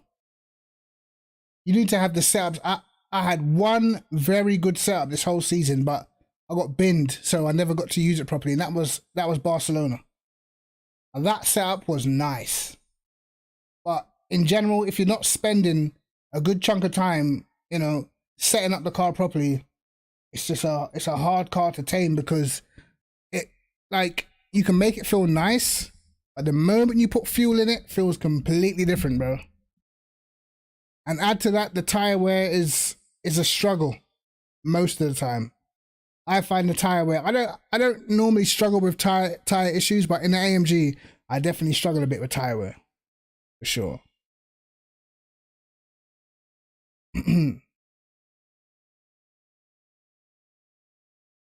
I think that they're definitely better front engine options than the AMG at the moment. You know, there's not apart from just liking the brand, there's not much of a reason to choose the AMG over the BMW. You know? The M4 is more stable. I feel like it's easier to get the speed out of. Better on the brakes. It's just genuinely nicer to drive, you know? For sure. I mean, obviously, every car needs a good setup, but good setups are easier to attain on other cars than they are to attain on the AMG. It's not straightforward, you know. A lot of the guys who are super fast in the AMG, they spent a lot of time in that car. We see guys like Marek Shins or Kevin Saklari, or even Wonko. A lot of these guys spent ages, months and months and months driving that car, man. So it's definitely a car you need to work on, but I mean, wanted to do something different. I feel like next season, I'm just going to take the Audi Evo 2. I'm sure there's going to be tracks that it's not great at, but I feel like it's just right now more well-rounded to my driving style anyway. Yeah, Silverlining, exactly. Silverlining was a beast in that car. Statsenko, you know what I mean? But again, them guys, they spent a good chunk of time in that car. You know what I mean, to really get to know it, you know, to really get the setups down, you got to spend a little while in the AMG. Some cars I can just get in and just go do decent pace like straight away. AMG is not like that, bro. Even when I get in, sometimes I start off so far off the pace, it's insane. I get in, I'm like, wow, I've got so much work to do. Like a lot of the time in the past, it's like for me, a lot of time in the past, I knew the Bentley so well that even if I had to rush a setup and make it in 2 minutes, I could genuinely make something I know I would be able to drive. With the AMG, I cannot do that. It's purely guesswork and I don't know what's going to happen. But with the Bentley, I could make changes without even driving it and kind of roughly know how the car's going to feel, you know? I'm sure like Malinowski would be the same with the Porsche. You know, he can probably just jump in that car without a setup, make a few changes, and he probably knows like kind of where the car's going to be at. You know what I mean? So it's tough, but yeah, as I said, right now anyway, guys, we're talking about the DLC right now from my observations and what I've been testing. Definitely the mid-engine cars seem to be the way to go. For sure. As I said, I don't know if the Bentley's got a particularly bad BOP at COTA. Judging by I saw the fastest time I seen in the Bentley around COTA was Dominic Blyer, 204. What did he get? 204.7 or 8. And you know, this is a guy that got pole position in the SRO. He managed to out qualify McCormack in the same car. He's one of the fastest on the game, you know. And I grinded the Bentley, and I got to within like a second of his time in the Bentley. And then I jumped into the Audi, and in 13 laps, I was a second quicker straight away. And when I show you my Audi lap, it wasn't anything particularly special. You know what I mean? There's definitely at least 2 or 3 more temps in there. So I was like, yikes. I already know the Porsche is ridiculous at COTA, for sure. I've seen someone do, what's the fastest time? Actually, I've not seen a Ferrari go crazy fast. I've seen like a 2:05.1, which is okay, but it's not like Porsche territory, or I don't think it's Audi territory. Judging by what I saw, the brief clip I saw of LFM race where Carl was in Discord, all Porsches and Audis were at the front. It was all Porsche and all Audi, and then an AMG and an Aston, and then all the BMWs behind that. So again, I don't know how fast them BMW drivers are, but Malinowski was in that race. Bischoff was in that race. I mean, there was a few people, and definitely the Porsche was by far the car to beat around that track. And from the times that I've also seen at Watkins Glen, the Porsche is also the car to beat around there. But I predicted that. If you remember a few streams back before the DLC came out, I said the Porsche is going to be flying at Watkins Glen. And it's easy to tell that if you look at the corners they have, and, you know, particularly second, third gear corners, fourth gear corners, a lot of the time, the Porsche takes corners at a higher gear than other cars, you know? So I just knew with the type of corners Watkins Glen has, it's perfect for the Porsche. Perfect. You know? I've watched videos of them doing like 42 ones around Watkins Glen. And at the second to last corner where, you know, you go into the second to last corner, you get off the throttle a little bit, just to bleed a bit of the speed out, and then you get back on the throttle. I watch people in the Porsche upshifting through that corner. Where we're getting off, making sure that we don't run wide, they're upshifting and putting their foot down. It's insane, bro. Insane how fast the Porsche is around there. I genuinely do think some of the cars have got a bit of a shitty BOP on the DLC tracks, man. Obviously, I can't be proven right until I see the absolute aliens doing laps in these cars, but from what I've seen so far, a lot of people are jumping out of the cars that they were normally in, and they're jumping in other things, you know? I was watching Igor Ogorodnikov's stream the other day when he was doing the DLC tracks, and he's a man that is always in the Bentley. It made him get out of the Bentley, bro. I've never seen him in anything else. I've only ever seen him in a Bentley. He drove a few laps, he could feel the understeer. He actually jumped out of the Bentley, bro. What me and Carl was doing yesterday is, we went to Kota. I tried the Audi, the Aston, the BMW, the Bentley. I even tried the Lexus, and I can categorically tell you that the Bentley is probably the hardest car to get a lap out of, because the torque in sector 3, when you got the tight sort of after the long back straight, you got the left hander. And then you got that tight right that leads into the tight double left. It's all torque and insane amounts of you know, oversteer on the rear end, trying to balance the car through that section. And that's where it loses so much time compared to like an Audi. Just put your foot down. You know what I mean? You put your foot down, straighten up the car. It doesn't really oversteer on the rear end. You must be losing about 3 or 4 tenths there alone. You know what I mean? It's quite a lot. I haven't even tried the Porsche, but wow. All I've got to say is the amount the Porsche was catching me through the fast corners when I raced, I think it was Luke Whitehead. Wow. He was so much quicker through these corners where like I couldn't even get on the throttle because it was just pure understeer. Pure understeer. And of course you can fix understeer by going up with loads of rake and stuff like that, but the offset is that first sector. Well, it's actually the middle sector, which has got the whole snake left, right, whatever. But the thing is, when you go up on the rake and you try to make the car more oversteering, more responsive, the Bentley doesn't have the stability to live through that first important sector. So by making the car nice for the last sector, you give up all your time through the first sector and the car just slides, bro. So I would probably say if you still love front engine cars and that's what you want to drive, or that's what you're used to driving, and you find them more stable, either take the BMW, which is a bit understeer as well, but my personal opinion is take the Aston right now. I think the Aston's the only front engine car that has the pace. It's been buffed. So I think it's the only one that actually has the pace to trouble some of the other guys, you know. But definitely the Porsche and the Audi are looking super strong. I did try the Lambo as well. It was decent, but it wasn't on the Audi level. I can tell you that much. Audi is fucking insane. Let me show you guys, bro. Why talk when I can show you? Where's that?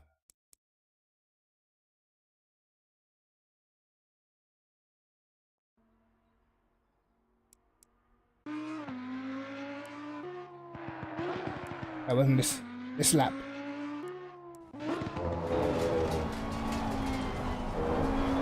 Obviously, I've made the video for this already. I haven't put it out yet.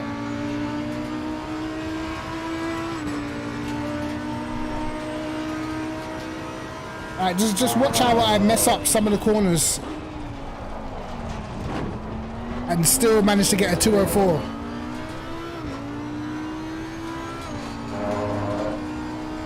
The Bentley's so nice for this section.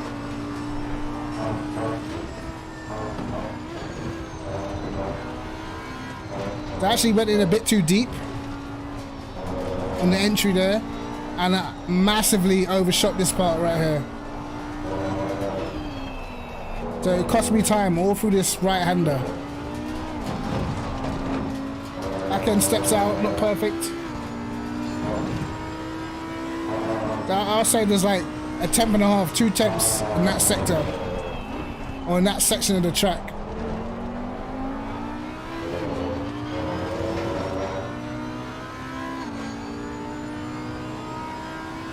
Let me pause that quick. Let me go back. And basically, if you get to this line while the clock's still sort of on 203 or just turning to 204, you know you're on for somewhat of a decent lap. So I was passing that line like mid 1 minute 3, so I knew it's not too bad, you know.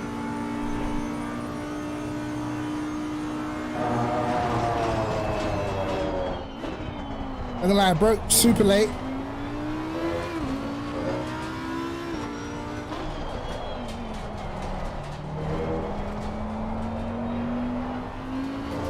So easy to get on the throttle.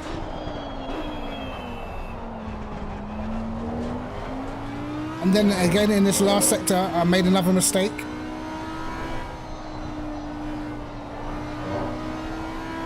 Going into the penultimate corner, I made a mistake. Got a bit out of shape. So I couldn't properly power through the corner, man.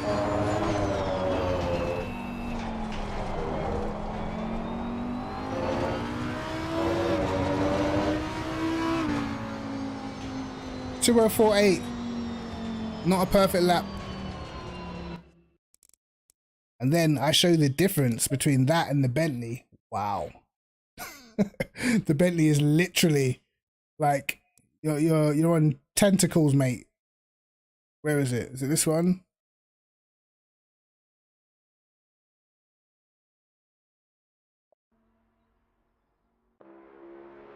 Oh, here we go.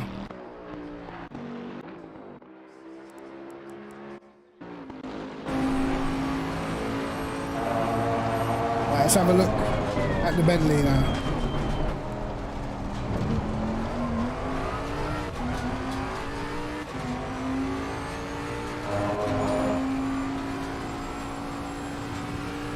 I actually feel like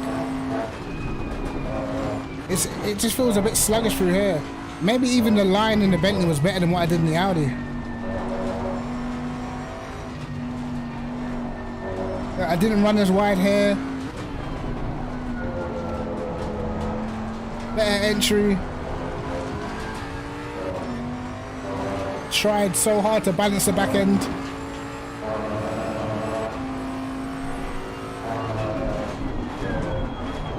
See, the thing is, it doesn't look slow. I remember what I said about the line and the timer. Where am I at? Where am I at on the timer? I'm already at 104, right? And I haven't crossed the line yet. I was at about 103.5 in the Audi, so I'm already half a second down, and visibly the Bentley first sector didn't look any worse than the Audis, and in fact it was slightly neater.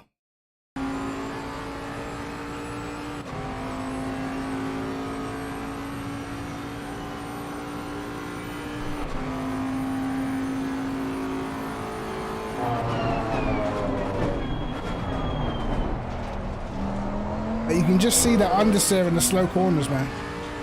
Now watch this.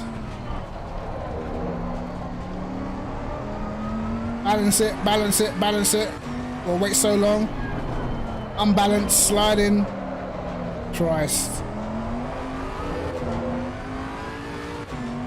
Now here comes the understeer.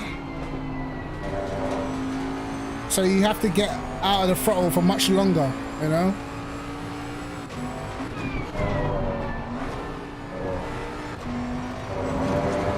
I was actually neater through that corner.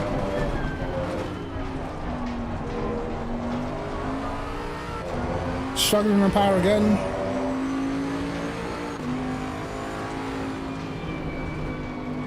.2057. That's pretty much a second down, bro. 1 second. Literally lose a whole second. That's insane. And I actually, you know, when the DLC first came out, I literally only used the Bentley for like 2 days, bro. I used the Bentley only for 2 days. The whole entire time, so I was grinding it, and then I just, you know, felt, let me just jump in the Audi quick, and then literally straight away beating it by a second. It's pretty sad, man. Pretty damn sad. What other tracks have I tried? I haven't tried the Audi in any other car. No, I haven't tried the Audi in any other car. So not any other car. I haven't tried the Audi at any of the other tracks. I've only tried it at Kota. And it's definitely faster. I need to try Watkins Glen. The thing is about Watkins Glen is a lot of the lap is determined by how brave you are at that chicane. You literally have to just throw the car through the chicane and hope for the best. You know? That's what it is at the moment, man. But guys, quickly, I definitely wanted to talk about the F1, bro. Definitely. Because I don't know how many people in here are Ferrari fans, bro. If you're a Ferrari fan, let me know. If you're a Ferrari fan, tell me what you thought of the race. In fact, if you're any fan, tell me what you thought of Silverstone, bro.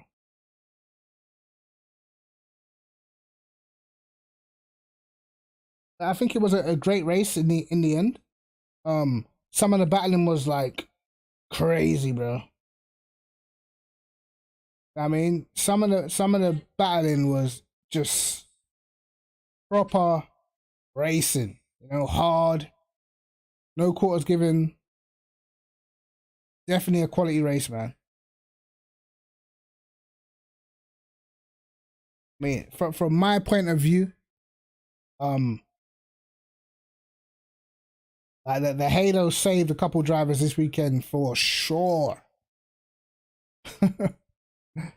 The Halo definitely saved a couple of drivers this weekend, man. Couple of things though.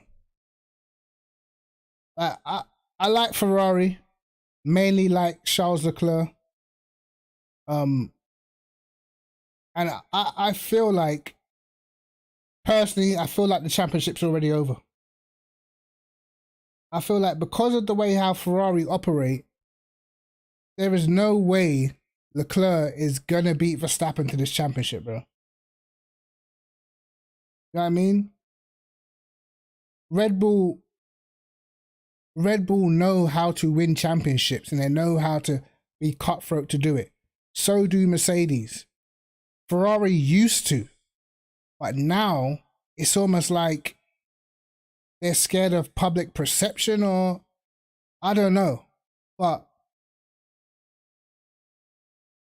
the way how I see it is like, you know, for people that didn't know what happened, Sainz, he got pole position. Let's be honest, Sainz never would have got pole if Leclerc never binned it and Verstappen didn't have to lift for the yellow flags because Leclerc binned it in quali, right? So he was probably going to be third quickest So obviously the race starts. He's under pressure straight away because, as I said, Leclerc and Verstappen were quicker than him anyway. And then he makes a mistake. Verstappen gets past him. Verstappen has some sort of problem. And then it lets Sainz take the lead. Now, bearing in mind, Leclerc had front wing damage. He'd actually lost his front wing end plate, which is like 5 clicks of wing, which I don't know how much that is or what that actually means, but he'd lost a significant amount of front and downforce. He was still quicker than Sainz, bro. And then you got like the driver, you got like the Ferrari engineers on the pit wall not telling Sainz to get out of the way while Hamilton is catching him.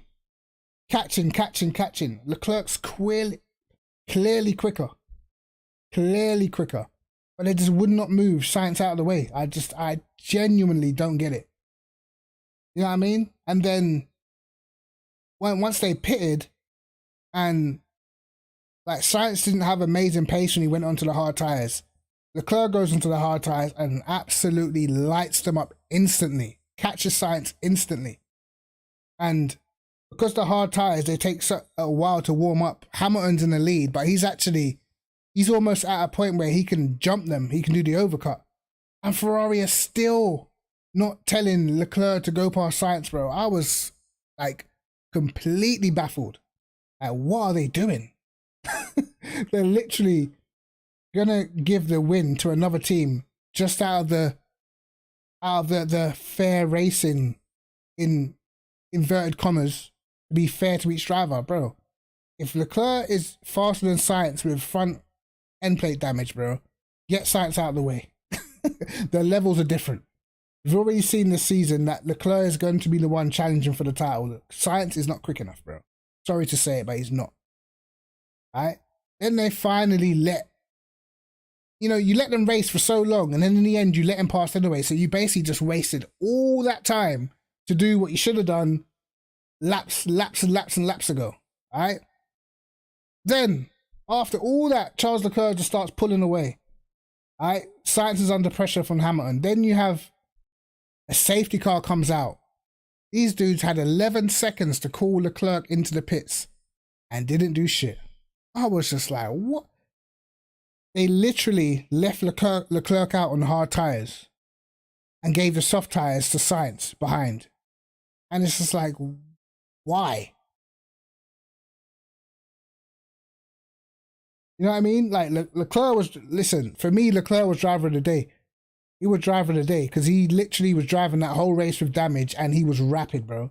He was easily quicker than Sainz. And then even when they restarted the race, he had on the hard tires against everybody else who had soft, fresh tires. He was still holding his own. He was still not having it, bro. And I was just like, bro, there's like, I can't believe how they did him dirty. They did him so dirty in that race. It's unbelievable. And this guy thinks he's going for a championship. Do you think if Max pulled up to Perez and was quicker, it would take him more than a lap or two to get out of the way? No way. Get him out of the way, mate. Simple. Likewise, you've seen it with Mercedes in the past. When Bottas was slacking, you know what I mean? Hamilton was on a different strategy, who was way quicker. Get him out of the way, mate. There's no delay here. This is what you have to do. Get him out of the way. Like, there's no point backing Sainz for a championship. He is not going to beat Verstappen on pure pace. The only people, in my opinion, that have the raw speed to challenge Verstappen is Leclerc or Hamilton. Maybe Russell. You know what I mean? But this season, particularly, just Leclerc. You know what I mean? Like, Sainz isn't going to challenge Verstappen on pure pace.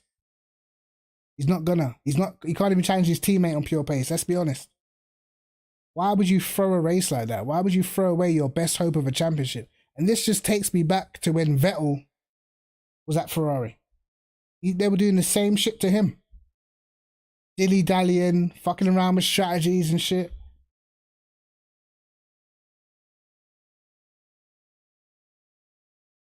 Listen, I don't think you have to wait. Listen, you have to prioritize the guy who's in front. If you screw up the stop and it fucks up Sainz, oh well. But the guy who's earned his place in front, that's who you prioritize, man. Especially when you can see, wow, this guy's actually driving with damage and still quicker. You know what I mean? He's the one who's going for the title. He's the one who you messed up in Monaco. He's the one who's retired from 2 races while leading. Like, you got to, like, fucking... you got to prioritize Leclerc, bro. In the end, Max Verstappen only lost 7 points to Leclerc. Nothing. Max Verstappen had a bad race and comes out of there still feeling great. This is the difference. Whenever Verstappen had a bad race last season, what happened? Hamilton won. That's what you need to do. Bro, look, if you're scared of fucking up pit stops, bruv, then you shouldn't be in F1. You know what I mean? They can't have been that scared of messing up the pit stop because they pitted Sainz. They didn't mess up his stop. So, you know, like, it's not an excuse, man. It's just fucking weak. Ferrari can't make a strategy call to save their life. You know what I mean? And it's bad because, like, you're boosting up Sainz and he's definitely the slower driver. What's the point? You're literally just giving Max a free ride to a championship right now. Bad. Proper bad. I tell you as well, like Mercedes, I feel like they kind of screwed Russell, to be honest. Because they've already tried this strategy with the hard tires at the start. It does not work. You know? I mean, I guess it would have worked with the late safety car, but everybody pitted. You know? Everybody pitted for the safety car. So I don't know whether that would have worked in his favor or not, or how long he would have stayed out, but hard tires at the start, you're just gonna get swamped, mate. It's not they were acting like Russell was starting back in like 15th. He started 8th. Why does he need hard tires? His car will be quick enough to get past Alonso and Norris. I mean, why do you need to start him on hard tires? He's starting 8th, not fucking 18th. A bit of a weird one there. Just put him on mediums. I don't really get it. What other talking points was there? Obviously he had the big Guan Yu Zhou crash. That was insane. That was proper scary, man.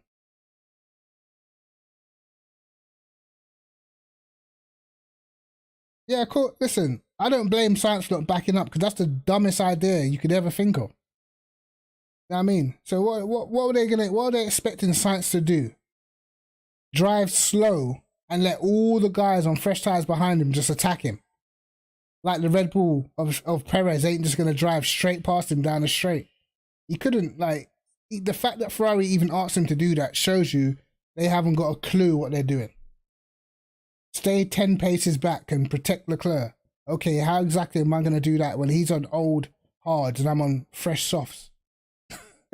How's that gonna work? You know what I mean? Sainz would have got overtaken, and then Leclerc would have got overtaken, and then none of them would have won. It's like it was a ridiculous request in the first place. Totally stupid. You'll never hear another team up and down the pit lane say something dumb like that. You know what I mean? Because they knew they screwed him over. That's what it was. They knew they had screwed him over. They were trying to think of a way to fucking, you know, let's think of a way to protect Leclerc now, even though it's too late. Nah, mate, it's too late. You fucked him already. I know like a lot of people don't like Max. I don't have no ill feelings to Max. I think he's a quality driver, and I think that he's probably going to destroy the rest of the season. I'm just being honest, bro. I can see Red Bull just destroying the rest of the season with Max. So I'm not even getting my hopes up for a championship anymore, but I just know that even when Ferrari had the advantage at the start of the season, you know, they didn't take it. You had Max having DNFs, all sorts of stuff. And we're not even halfway through, and already Ferrari drivers are way behind, even though for the majority of the first part of the season, they've actually had the better car. So I don't know. If you can't win with the better car, like for me, not winning Monaco was an actual crime, bro. Ferrari was so much quicker at Monaco. For them not to win is a crime. Oh, mate. Sad. What I can say about that one. I will say this. Hopefully, some of you don't get too triggered by this. right? When Leclerc and Hamilton went side by side through Cops, how many of you were shitting it, mate? Be honest. How many of you thought, uh-oh? Because I know I did. All right? And I tell you what, after how aggressively Leclerc turned in on Hamilton on Sunday, I don't think there is a case for people to say last season was not Hamilton's fault, bro.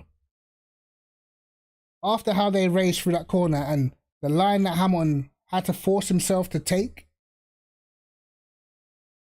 I do not think you can say last season was not his fault in that crash with Verstappen, because Leclerc left him even less space than Verstappen did, bro. Even less. Literally squeezed him up against the curb at 160 miles an hour. No crash. And I feel the reason why I don't think they had a crash is because obviously Hamilton learned from last season. Like if you get your line wrong and you're on the inside and someone's on the outside, you're putting them in the wall. I mean, like, a lot of people said that Max squeezed Hamilton last season, bro. That was nowhere near. Nowhere near as aggressive as Leclerc Sunday. I mean, the aggressive squeezes of track, that's to me, that's normal in F1, bro. If you're ahead and the car's on the outside, people do it all the time. I mean, you can compare it to last season because even on the different cars, you're going to take the same line into a corner. You know what I mean? Like the same thing applies. No matter what car you're in, if you try to overtake me around the outside and I understeer and don't get anywhere near the apex, I'm probably going to bin you. You know what I mean? Might have been different cars, but the concept is the same. No matter what car you're in, if someone's on the outside, up to you to make that apex. You can either back out of it or you have to make the apex and there's contact. It's up to you, no matter what car you're in. And Leclerc fucking squeezed Hamilton yesterday. But I mean, the cars last season they were flat out through cops, bro. Like they were flat out through cops. They weren't like fucking. It weren't like they were driving like 1980s cars or some shit. Last season's cars were still quicker than these ones. Remember that shit. You know?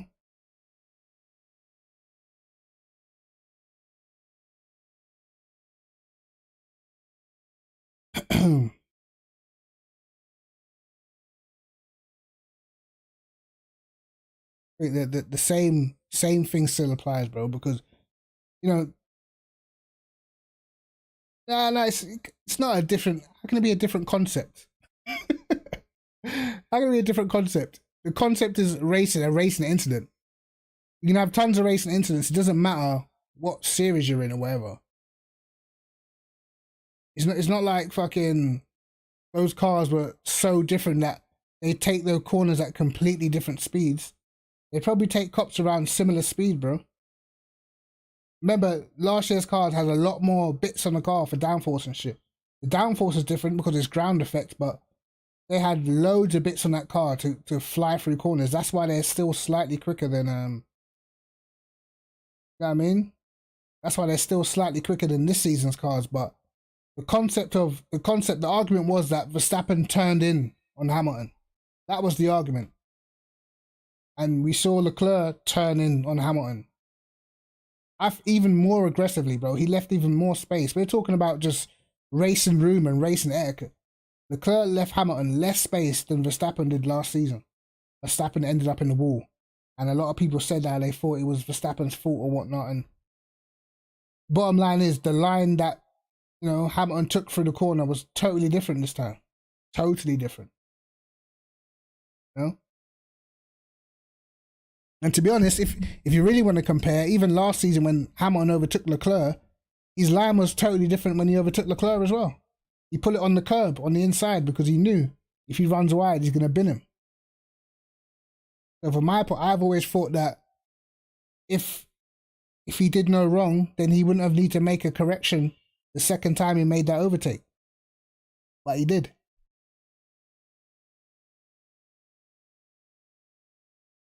And it shows that you can get through, but it definitely means that it's down to both drivers to not make a mistake, like, at all. At that speed through that corner, no one can afford to make a mistake, bro. I actually think Leclerc was very lucky because of how hard he squeezed Hamilton. He squeezed him all the way to the curb, bro. I was like, wow, that's some brave shit. That is brave. You know what I mean? Squeeze him that hard to the curb at that speed. Fucking hell.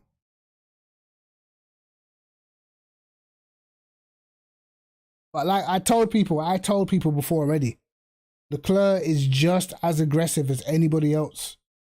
You just have to wait for it to be in the right racing situation. Leclerc don't fuck about. That's why I like the guy. I mean, he comes across as this soft guy, but nah, mate. Leclerc's on stuff. I mean, start of the race, dive bomb, instant. No fucking about. I like Leclerc. The guy's serious, bro. I mean, he comes across like all well-spoken and humble and that, but he's a savage. He's a savage, mate. I like it. I feel like you gotta be like that. You gotta have their moments in you to win a championship. I don't feel like the only person who won a championship that weren't really a savage was Jenson Button. And let's be honest, that's because his car was fucking OP, bro. Jenson Button wasn't a savage. You know what I mean?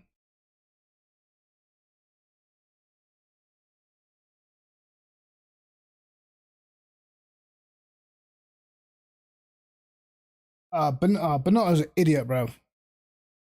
Bonotto was like, I know what Ferrari are like. Ferrari are like, they're, how can I put this without being like offensive and shit? Ferrari are like, they're so patriotic that they can't deal with any form of criticism. Do you know what I mean? Like nothing's ever their fault. Like their patriotism will never allow them to hold themselves accountable to making a mistake. So they're always trying to act like everything's fine and nothing's fazed them, and they did the right call and they planned to do what they did. No, you didn't plan it. You fucked up, bruv. You fucked Leclerc's race. You know what I mean? Every other team would admit that we could have done things better. Ferrari, nope. Bonotto was talking about, yeah, we decided to put them on two different strategies. Wait, what? Why would you decide to leave a man out on hard tires when everyone's paying for softs? What strategy did you think that was? What did you think was going to happen? But no, Leclerc was probably like effing and blinding over the radio. And Bonotto probably told him to shut his face when he talks to the media and fucking don't say anything negative about the team. That's what Bonotto probably told him. But all I'm saying, if you're Ferrari, that's the last, 10 years. Last 10 years in Ferrari. You've had Kimi Raikkonen, world champion.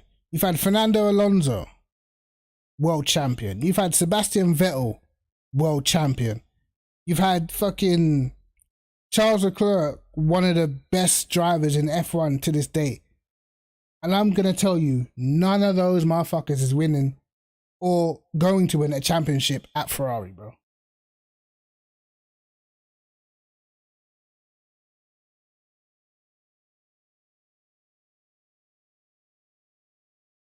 I don't know. I don't know whether they would get Vettel. I don't know whether Vettel's head's... I like Vettel, but I don't know if his head's in the right place, man. This man seems to care more about everything that's going on with the earth and the politics. It's like, keep all that shit out of it, bro. I don't care what your opinion is on any of this shit. You know what I'm saying? I'm coming here to watch you race, bro. The way I see it is Vettel sometimes is getting beaten quali by Stroll. You know what I mean? Like you can't. we don't know. That's no. We don't need to see that. Yeah. This is going to be hard. And to be fair to Leclerc, bro, he was holding his own, bro. Yeah, Mick and Verstappen.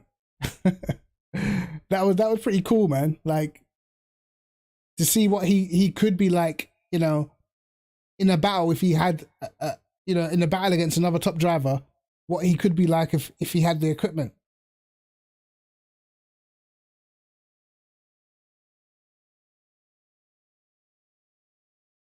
I think he'd be better than Daniel. All depends. Like Vettel, what you're seeing with Daniel Ricciardo is probably something similar you'd probably see with Vettel, because Vettel likes a car to his liking, and if it's not to his liking, he struggles.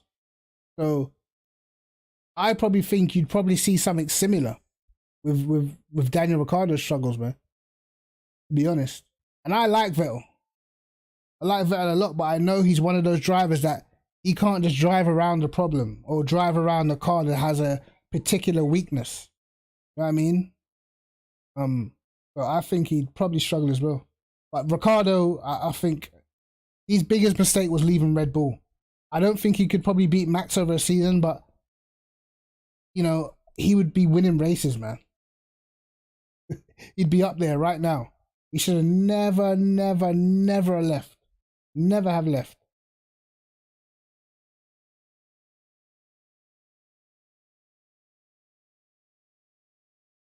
I didn't really see Stroll in the race either, man. But he's one of those drivers. Is not really anything to see, is there?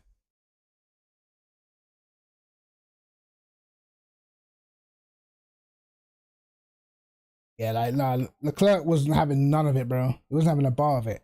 Fucking Perez came out of nowhere. I thought, do you know what? Once I saw the safety car, I thought, do you know what?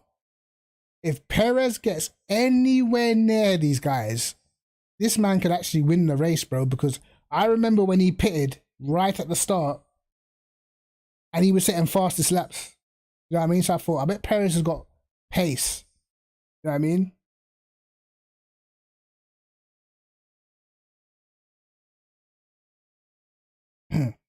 Ooh, Mick Schumacher only there because of his dad or Stroll. Yeah, listen, I was having this, you know, I seen a debate about, you know, like drives in F1, the quality of drives in F1 and stuff like that. But as much as Stroll's there with the Stroll money and stuff, you have to remember, like, Stroll actually won the championship in the lower formulas. He beat George Russell in the championship in the lower formulas, bro. You know what I mean? And I think people, even myself, we always get stuck into this, oh, these drivers are shit, or this guy's shit. The truth is, bro, they're so in advance of the average driver, it's a joke. Like, they're well better than the average driver. Point in case, look at Marcus Ericsson. In F1, this guy was a nobody, bro. Smoked off a Leclerc. The guy goes to America, he's winning the Indy 500. That's the difference. In F1 terms, you can say Stroll's not that good. But you're comparing him to the highest of highest quality drivers. You know what I mean? Marcus Ericsson in F1 was a bum. Let's get it right. And people would slag that guy off and say, shit, this guy goes over to America and he's looking like one of the best guys over there. That's the level. You know what I mean? That's what I think it is. You have to bear in mind, like different drivers show talent in different ways. Like different drivers, like how do we really know how good Latifi is or Stroll or any of these guys when they've never had, you know, the equipment to show what they can do? Maybe some of them guys are like Sebastian Vettel. When you give them a car that is perfect for them, they just smoke everybody. Like 2011, you gave Vettel a perfect car. He understood the technology behind the blown diffuser. He understood how to actually use the blown diffuser while driving. Not just driving a car with a blown diffuser, but he understood the technology and how to make it work in his favor while doing a lap. That's a whole different, that's Michael Schumacher type shit. You understand a certain thing about what you can do in the car that is going to give you a performance enhancement, even over your teammate. that level of understanding. So if someone else had the perfect car, we don't know how good or consistent they will be. Great cars create consistency, bro. You know what I mean? For instance, Hamilton had a great car for years, and he was consistent for years. And then when they gave him this lump of shit at the start of the season, he was inconsistent because what can you do with a car that is just inconsistent? You know what I mean? Yeah, again, like this is what I'm saying, Yeko. Like, Russell proved that he's like able to drive difficult cars. What if Latifi cannot drive a difficult car? He can just drive a car that is like set up exactly how he likes it, and then you might see the best out of him. Do you know what I mean? Most, like, for instance, like I hate this notion, like this season, what you see this season. Oh, Charles Leclerc, he's driving to a new level, and no, he's not. Charles Leclerc is driving to the level he's always driven since he's been in F1. Charles Leclerc was driving at this level when he was at Alfa Romeo, you know, doing insane quali laps, getting the car into top 10s and shit. He's not driving any better than he was driving then. He just has the equipment now to show what he could do if you give him the fast car. You know what I mean? There's a lot of drivers who are driving, like Lando Norris is driving insanely well. If next season the McLaren was a beast and a half a second quicker than everybody else, they'd all be saying, oh, Lando Norris, he's driving at such a high level. No, he's not. He's got a car that's at a higher level, so everything becomes easier. That's motorsport. Motorsport it's not down to the driver, bro. I'm sorry to say it. It hasn't been down to the driver for a long time. You are bound by your equipment. Do you know what I mean? It's that simple. You may be able to get a few good results here and there if your car's not the best, but you will never be fighting for a championship in this day and age without at least the equal best car, or at least a car that's within a couple attempts of the best. Not happening, mate. Every driver is bound by their equipment, no matter how good, no matter how bad.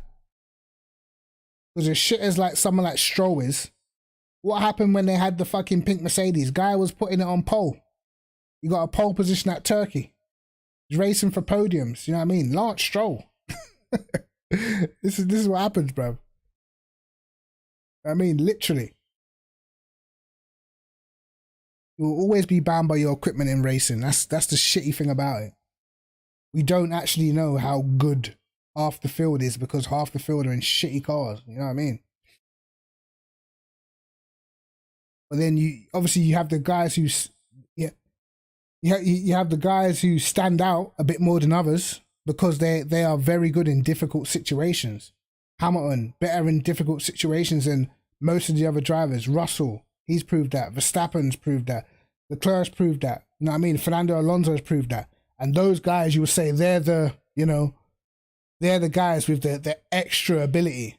But if you give a guy who's very good an insane car, he's going to win championship. Look at Rosberg, bro. I never thought before 2014, I never ever saw Rosberg as world championship material. Never. Give the guy an OP car, fight for a title. Simple. I mean, Jacques Villeneuve won a championship and he was shit. Let's be honest. Jacques Villeneuve won a championship and he wasn't even one of the top 3 drivers in F1. But you give him the car, he'll do the job. That's what happens. Even Jenson Button, to me, wasn't championship material. He was good.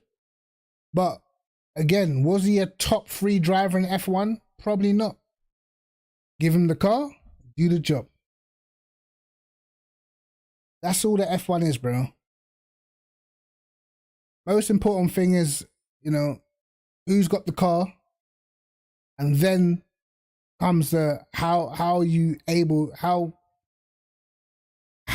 to consistently perform with the car that you've got. And that's where guys like Hamilton, Verstappen and them, that's where they're like just ahead of their teammates and of such. You know what I mean? Because they're able to consistently perform at that high level when they've got the car to do it. Whereas some drivers like, I mean, you can say Leclerc because he's made 1 or 2 mistakes. Some drivers, they don't, you know, they haven't consistently been able to perform when they've got the equipment. That's what it comes down to. For me personally, anyway, I never be one of these people that just believe in, oh, this guy is so much better than everybody else, and I don't believe that. I mean, it will always come down to the package you're using, man. We even see it on ACC. We see it all the time. You know what I mean? You have guys like Baldwin, rapid, fast all the time, and then you go to a track like Laguna Seca where the Porsche is just well quicker. What's he supposed to do? Can't do shit apart from try and get a podium or try and be the next best car that's not a Porsche. You know? It is what it is though, man. It's racing is like, you have to be so mentally strong. I feel like you have to be even more mentally strong to know you've got a car that can't win and still perform at a high level. That's to me someone who's mentally strong. That's someone who's a great driver in my books, bro. To know you ain't winning shit, but still perform at the highest level possible. Damn, man. That's my rant about F1 over. I was just pissed off with Ferrari. I'll be honest. You know? I was pissed. I don't really care about science like that. I know he's not quick enough, so it's just like, come on, bro. Leclerc's put the work in. You know what I mean? That's how I feel. Leclerc's been putting in the work and he's been getting nothing out of it, mate. Ferrari are throwing this guy's championship. And not only that, let's be honest, it won't be long until Mercedes probably catch up to Ferrari. And because Ferrari, strategy-wise, even when they're quicker, I can see, you know, they're making mistakes. And that's going to stop. That's going to make it even easier for Red Bull at the moment. Because I think Red Bull got a slight edge at the moment. And then you've sort of got fucking, I can see Mercedes starting to take points away from Ferrari because Ferrari are not fully, well, it actually happened already. It happened this weekend with Hamilton on the podium ahead of Leclerc. So they've already taken points off of Ferrari now. And, you know, it's just making it even easier for Verstappen. And I just don't get why Ferrari just can't run a tighter ship. It pisses me off. Yeah, exactly, Detox. Look at Jada this season, the Bentley. It's you know, it's different cars definitely will breed different results, man. Because at the end of the day, I don't care who you are, it's not easy to drive a car that's not a solid car. You know what I mean? Like we've seen it with Mercedes this season. It genuinely looks like a difficult car to drive. How are you expecting someone, because it was never a question of, oh, Lewis Hamilton, is he as good or anything like that. You can clearly see the car is fucked. Do you know what I mean? And I feel like when you're coming from a championship mentality and you're being put into a situation where you know you're not in the fight for championships, your mentality is different to someone like Russell, who he's coming in with the excitement of getting out of Williams and getting into a top operating team. So he's got a more positive outlook, where Hamilton hasn't got a positive outlook because it's like, what the fuck's this? I mean, this car's pants. What am I supposed to do with this? And I feel like that's why you saw sort of, you know, Russell getting the better of him. I do think it's close between them. I'm not going to lie. I don't think there's a massive pace difference between them. And I feel like on the tracks where, let's say, Hamilton in the past, where Bottas would trouble Hamilton, especially in quali, I think those tracks will be the tracks where you'll probably see Russell beat Hamilton. I believe Russell's quicker than Bottas. So like tracks like, well, we're not going to Russia anymore, but, you know, tracks where Bottas, like Turkey or whatever, where he was able to sort of out-qualify Hamilton, those will be the tracks where I could see Russell maybe out-qualifying him. And Russell has a lot better race pace than Bottas, so it comes down to that team decision, whether they're going to, you know, if one guy's faster than the other, whether they're going to tell him to get out of the way or just let him race or whatever. The Red Bull Ring, I think Red Bull Ring's okay in terms of smoothness, but Red Bull Ring, like if you've seen, obviously the cars were different before, but general characteristics of cars have kind of carried over. Red Bull have been the biggest. I think Red Bull have been the biggest change in terms of the characteristics of their car. They were never sort of a straight line team. You know, they were never sort of a team that focused on speed on the straights, but they are now. But Mercedes have been strong at all the tracks they were strong at before. Barcelona is one of Mercedes' best circuits. They were strong. You know what I mean? Silverstone, one of their best circuits. They were strong. Red Bull is one of Mercedes' weaker circuits, bro. For sure. That circuit, they've been beat at more times in the hybrid era than like many of the other circuits. Like it's kind of like Mexico. Like Mercedes always struggle at Mexico and shit. You know what I mean? So I don't feel like Austria will be a good race for Mercedes, but I feel like they'll be fast at France. They should be. Their problem is that quali. They can't get anywhere near in quali. You know what I mean? That's when you're starting behind them, and you can't give guys like Verstappen and Leclerc a head start. You're not going to catch them. You know, like on a normal racing day, no safety cars. If Verstappen or Leclerc get out in front, and you know Mercedes are qualified like 4th and 5th and 6th and shit, you're not catching those guys. You know, you got to be in the mix. Got to be in the mix, man. But like I said, you know, been a Ferrari fan for such a long time, and I've seen them throw so many good results. You know, they did the same thing to Vettel. They're not championship ready, in my opinion. You know, they don't know how to win a championship. And like I said, I feel like they're making it easier and easier and easier for Verstappen to walk away with another championship. You know what I mean? Like, he's not going to make too many mistakes. The Red Bull's looking fast now in the race. I don't know, man. And now they're making it so, you know, Sainz and Leclerc are having to actually fight each other when they should be just focusing on getting the best result for the championship. But nope. Not even doing that shit. It's just weird. But they actually get on my nerves, man. I can't stand Ferrari. I'm an Arsenal fan, but I feel the same way about Arsenal as I do about Ferrari. I can't stand to look at them. I look at Bonotto's stupid hair. I just want to slap him. Why is your hair like that? You know? Why? I literally remember them doing the same sort of things to Vettel back in the day, bro. I like Bonotto's hair is annoying. You know what it is about Bonotto? His face doesn't match his body. And his body doesn't match his hair. He's got the face of a short guy, but the frame, but he's tall. You know what I mean? Like, why? He's discombobulated. I'm sorry. No, I don't mean to talk about people's appearance, but it's just weird. You know what I mean? Why is he so tall with that face, bro? You know what I mean? It's all wrong. I didn't realize he was so tall. The guy is proper tall, but he's got the face of a short guy. I don't know what the hair just kills me, bro. Honestly, get a River Bene back, whoever his name is. Get that guy back. He was serious. You know what I'm saying? He was kind of serious, man. Get that guy back. Oh, man. Sheesh. I'm telling you. But the next F1 race is this weekend as well. My prediction is, I'm not going to lie, I think Verstappen's going to win that. Barring any... I think it was a... what was it? Fucking AlphaTauri winglet that got caught underneath his car. That messed him up. Because this is why I don't have faith in Sainz. Sainz had the lead. He got put under pressure. He made a mistake, bro. Gave Verstappen the lead. And we all know if Verstappen never got damaged, what were Ferrari going to do then?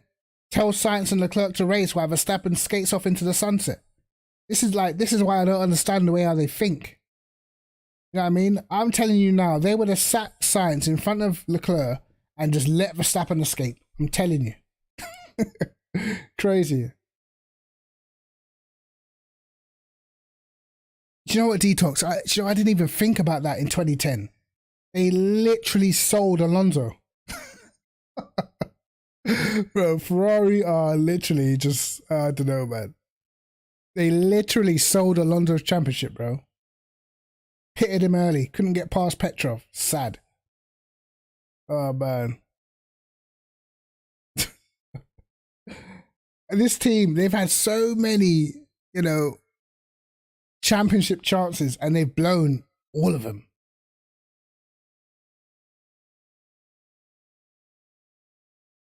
I mean, let's get it right. Even Felipe Massa in 2008 probably should have won that championship, bro. I mean, it was more about the DNFs that he had. 3 DNFs while leading races. But again, that comes down to operationally, like, you made a mistake, you know?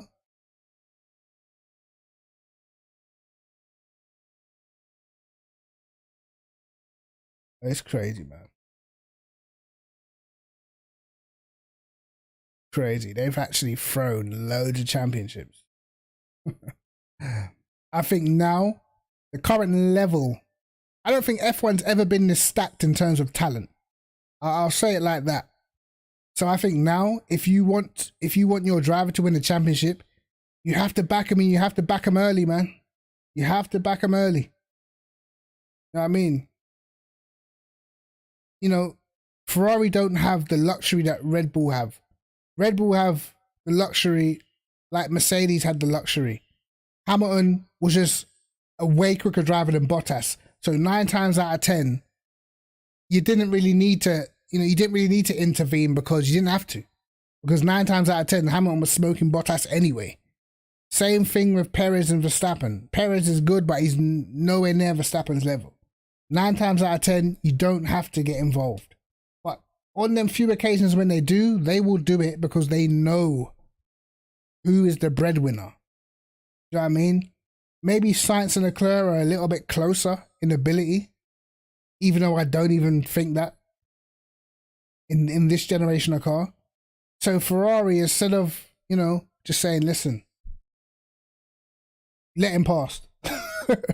They're dilly-dallying and fucking about and costing Leclerc a championship, basically, as far as I'm concerned. Yeah, they left it. That's what I mean. They fucked up at Singapore.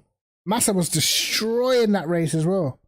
No, when I think about it, Ferrari have been absolutely messing up for years. Wow. This is bad. This is actually bad, bro. I remember that race at Hockenheim, right? When Vettel was winning, the one that Hamilton came for like 18th. And Hamilton was catching. And like Raikkonen was on a totally different strategy. Hadn't even pitted yet. Vettel had already pitted. And they took like 3 laps, 4 laps just to tell fucking Raikkonen to get the fuck out of the way. Do you know what I mean? Like putting Vettel under even more unnecessary pressure than what he needed. And in the end, he ends up binning it. You know what I mean? It's just like, why? Why do you just tell him to get out of the way straight away? He hadn't even pitted yet. Why are you like this, bro? Confused, mate.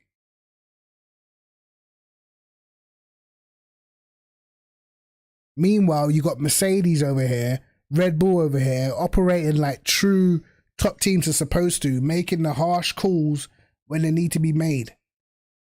If you ain't quick enough, you got maximum 1 lap to prove it. Get out of the way.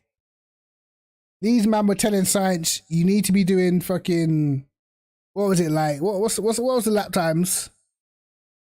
You need to be doing 32.1. You got to be doing 32.1. Fucking Sainz comes across the line, 32.5. You know what I mean? Leclerc comes on the radio. Are we going to battle in? Because I can go quicker than this. Sainz is doing 32.5s. He didn't even answer the question. Bro, when that happened, I was done. He came on the radio. He asked, I can go quicker than this. Like, are we going to be battling? And his response was, Sainz is doing 32.5s. Wait, what? What's that got to do with the question, Mike? Oh, man. They're actually funny. They're actually a funny team when you think about it. They don't want to win, I'm sure. I'm actually positive they do not want to win. But anyway, look, LFM is back on, guys. How are we feeling about that? I'm chuffed LFM's back on. You know?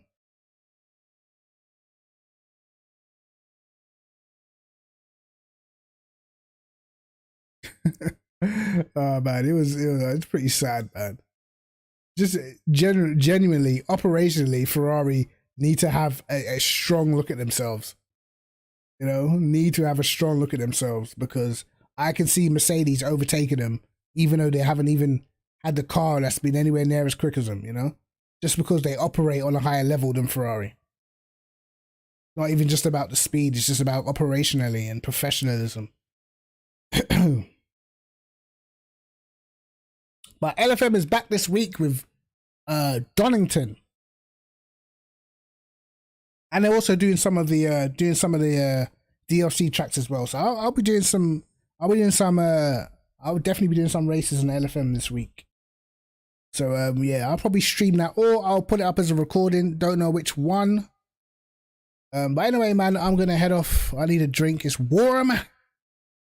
It's warm, so I'm gonna get myself a drink and go chill out. And I will catch you guys in a bit. AOR not gonna be signing up again for another maybe like 6 weeks or so. So let's see how that goes. But anyway, guys, take care of yourselves and all that good stuff. I will see you next time. I'll be doing some LFM. Yeah, peace.